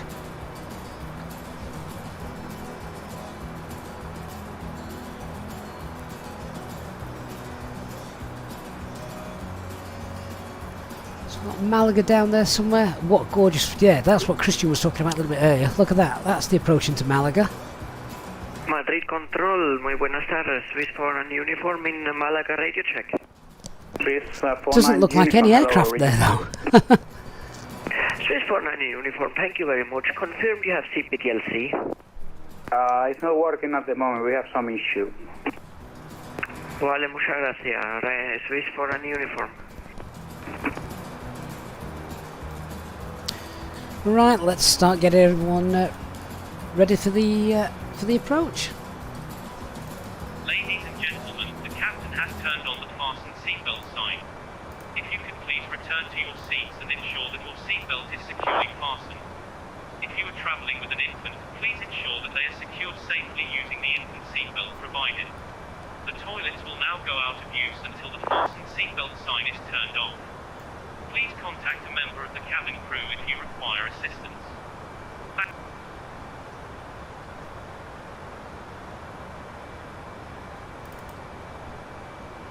Ladies and gentlemen, from the flight deck, you may have noticed that we've just begun our final descent into our destination. If you could now assist the cabin crew by tidying up your tray table and handing them any litter as they come around, that would be most appreciated. For safety reasons, we ask now that you please turn off all electronic devices. Swiss 49 uniform in Malaga.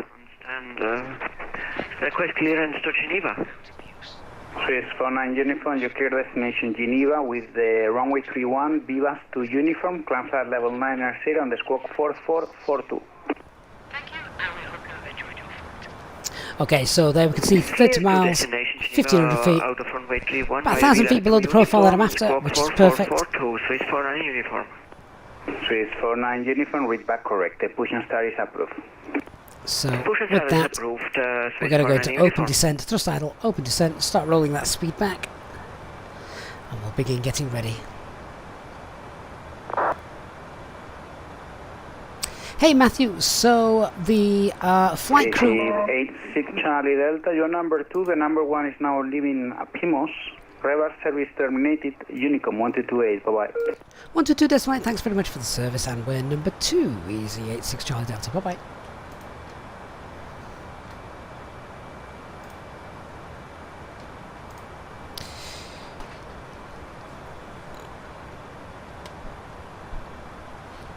Why is it the mouse battery always dies at the worst possible moment?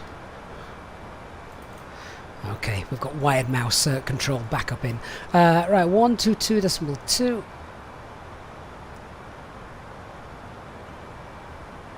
Sorry, 122.8 for Unicom. And so Christian's just leaving PMOS as he said. Let's get ourselves now down to 6,000 feet at PMOS, that's what we want. We'll use local pressure, not QFE though. QNH. So 6,000 blue, and let's do our approach checklist. So the Barrow RF QNH is 1023, seatbelt signs are on, minimums are 920, auto brake is medium, and our EFB is stowed.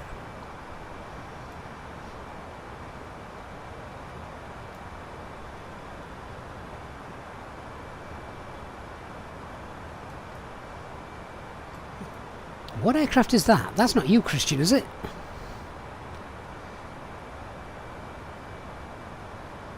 He's miles off course if that's the case. Surely that can't be you, Christian.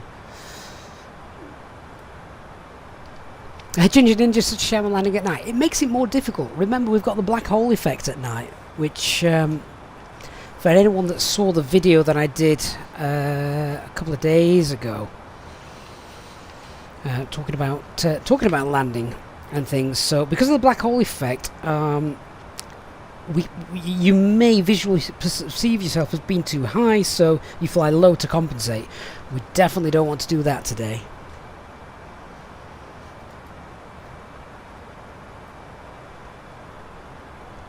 At 10,000 feet.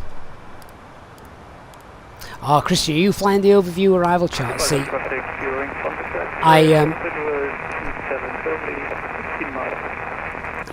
I'm not doing that. I'm flying the route that the real aircraft flew into, which was basically surveillance radar, PMOS, and then direct in.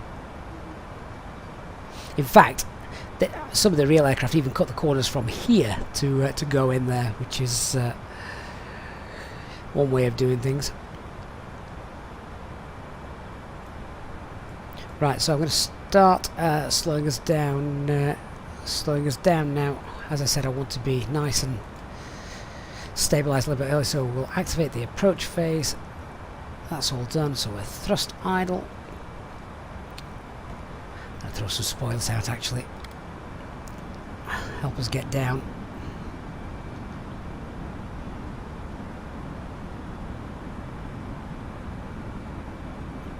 Why aren't we losing speed?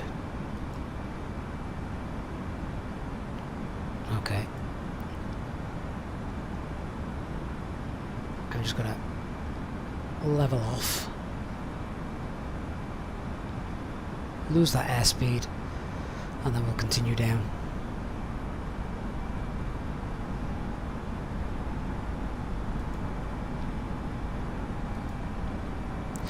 Okay, thrust idle, open descent. Rolling back to green dot.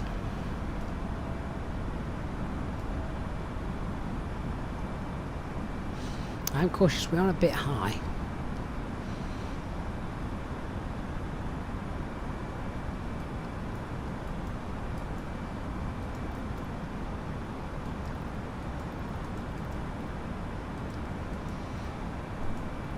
"22 miles.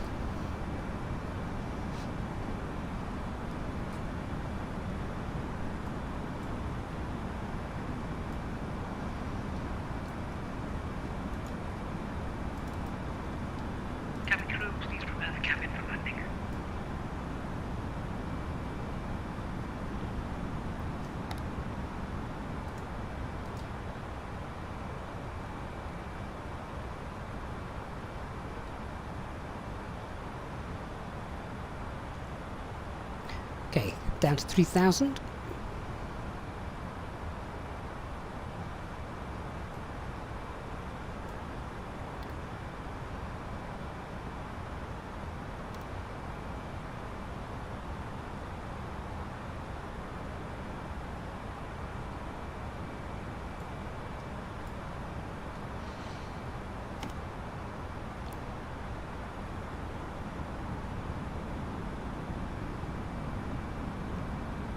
So our airport is just here. Can't see any runway lights just yet.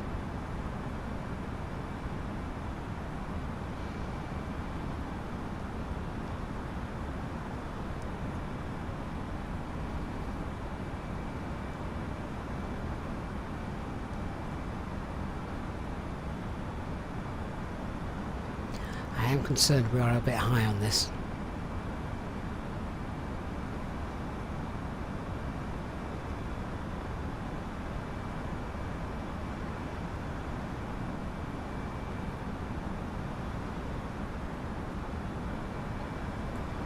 How far away are we? 15 miles out, which is about 5,000 feet, and we're at 6.3. Yeah, we need to get down.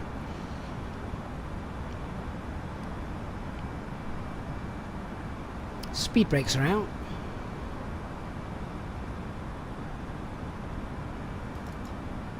Ladies and gentlemen, we will shortly be landing. Please ensure your cabin bag is safely stowed with your laptop inside. Your tray table Flaps 1, must be speed's stowed, checked. armrests down, and window blind open. You now need to be seated with your seatbelt fastened, ready for landing.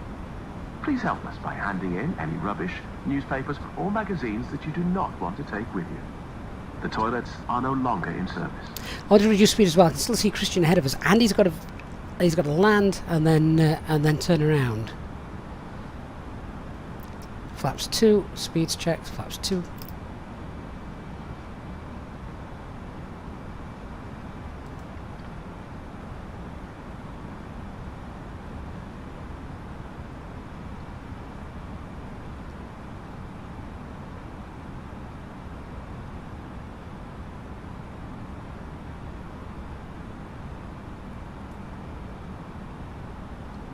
Just see the runway in sight now.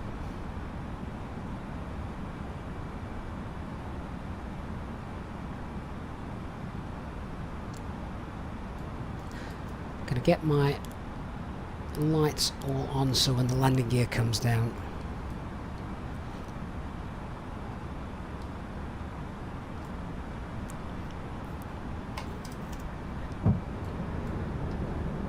Okay.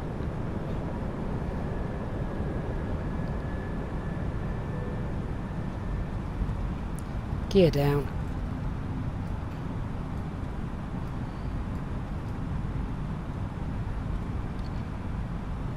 Speed alt start. Let's continue that descent. 2000. I've gone to VS. Looks like he's touched down and is at the end of the runway.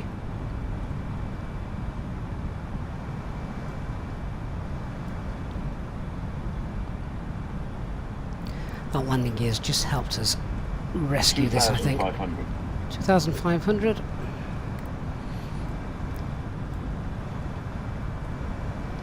And let's go to manage speed. Final approach speed. Flaps 3, speed's checked. Flaps 3.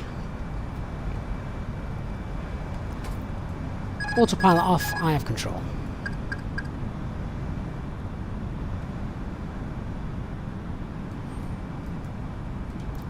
Gibraltar traffic, Eurowings 1 Victor X-ray, high speed, backtrack, runway 27. Gibraltar traffic, easy, GSX Charlie Delta, 5 mile final, runway 27.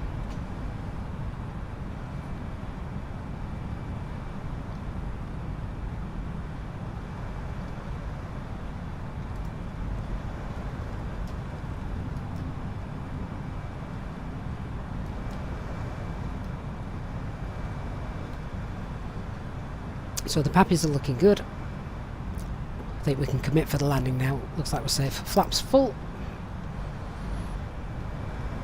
And the landing checklist. Cabin is secured. Go around altitude is 2,000 feet. No, it isn't. It's 4,000 feet set. 1,000. And 1 Victor X-ray, 1 way vacate. There you go, 1,000 feet, 3 miles. We can continue the descent now.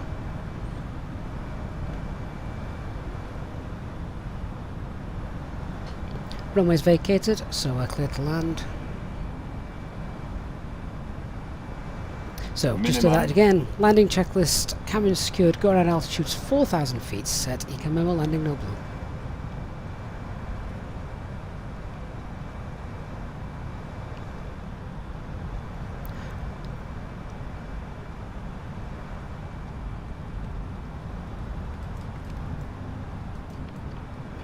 Flight director's off. 500.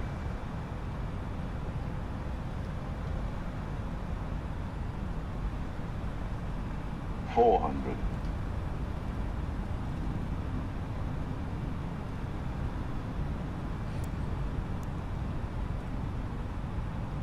300. Let's get that centre line, follow the pappies. Just be cautious of that black hole effect. Remember, we're not after the smooth landing here, we just need to stop. 100. A little stutter there that 50, didn't help. 40, 30, 20, 10, 5. And we're down. Spoilers deployed, reverse green.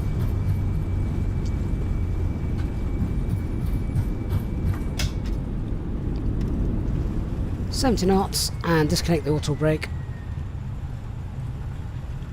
And we have to go right to the end to turn around.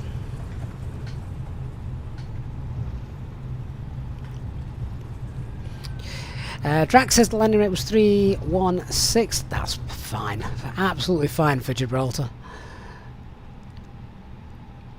Right, let's get ourselves off this runway. Christian, do you enjoy that? Something different, isn't it? Particularly at night time. Right, want to be about 10 knots, no real faster. And then we can spin this around on the turning circle.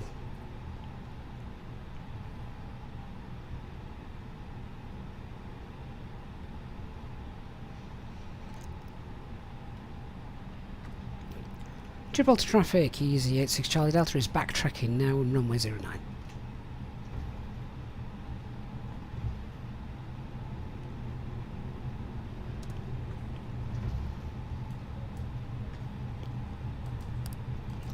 Let's get the APU started, leave all the lights on whilst we're still on the runway. And disarm the spoilers, flaps up. Get the radars off.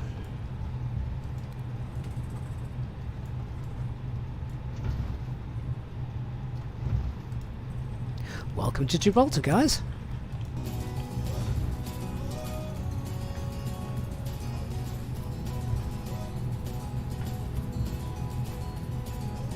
So Christian, you've obviously done the flight with us. How was your landing, my friend? Any good?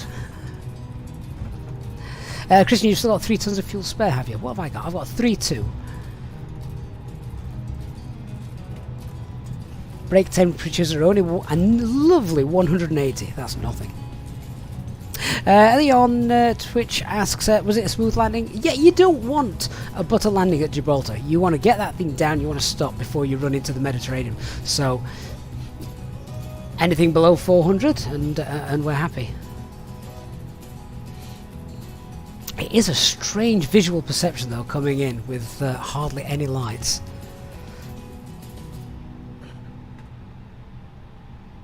Now, should we see if GSX is going to behave as well?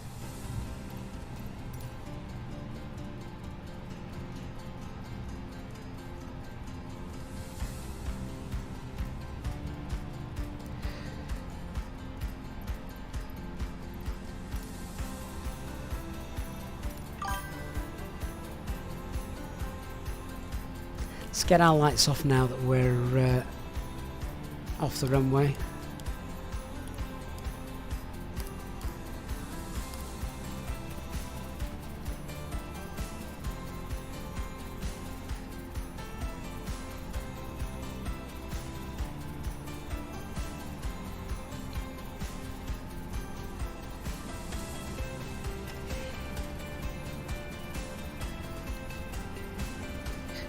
Tell you what, I'm not a huge fan of the tiller in this fly-by-wire. I find this quite awkward, actually. Not that I'm any good at parking according to GSX marshallers. I'm normally getting told off for doing terrible parkings, but we'll see how we do. See, he doesn't trust me. He's even stood behind the fence just for that extra level of security. Right, well, we can't shut the engines down just yet because the time is not at 3 minutes, so we'll just give that another second or two. Rotofib says that's a cool airport. You should see it in the daytime.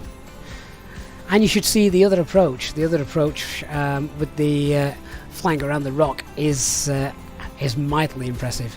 Right, there we go, that's 3 minutes. So let's shut those engines down. Engine 1, engine 2, shut down. Let's get the bleed on. External power is already available. And we can get the beacon light off. Seatbelt signs can come off. That wasn't a very good parking. No, see, I tell you, GSX hates my parkings. And let's request the boarding requested. Deboarding. And transponder Squawk 2000. Cut the fuel pumps as well. And external power can now come get connected. Right, job done, guys. What was our flight time? I didn't stop the final chrono. 2 hours 31, obviously. A little bit less than that. We touched down a bit ago. But yeah, nice. Dashtinger on Twitch says, you assume that approach was over the water. Absolutely, yes, it was. If you don't know Gibraltar, definitely worth having a good look. And you do get that false black hole perspective. There's the water that we literally came in. So boarding starting. Yeah, not really much to look at visual cue wise. So there you are. Christian, did you fly in the Phoenix as well, mate? Unlock the flight deck door. Time to go grab a coffee before the return journey. But I'm not doing the return journey tonight. Instead, I'm going to go and get the kids in bed and watch the England match. Guys, I really hope you've enjoyed our decent length afternoon flight on a Friday. Always good fun to do. Awesome company from you guys as always. If you have enjoyed the flight, please do leave a like on the stream as you vacate. Thank you so much for your support today. EasyJet Simppilot channel members, of course, as always, thank you so much for your continued support. Some of you guys have now been supporting for coming up 2 years, which is absolutely insane. Thank you so much, everyone. Really looking forward to our next outing. Not sure when that will be, as I've mentioned a little bit earlier on. I've got a busy Sunday, and then I've got an even busier Monday with the daughters' birthdays and things. So thank you so much for your support, and I look forward to seeing you all on the next flight, whenever that may be. Have a great weekend, everyone, and to those fellow English supporters tonight, let's have fun. Let's hopefully have a great evening's football and not be crying our way home. Good night, everyone. Have a great weekend. Bye bye.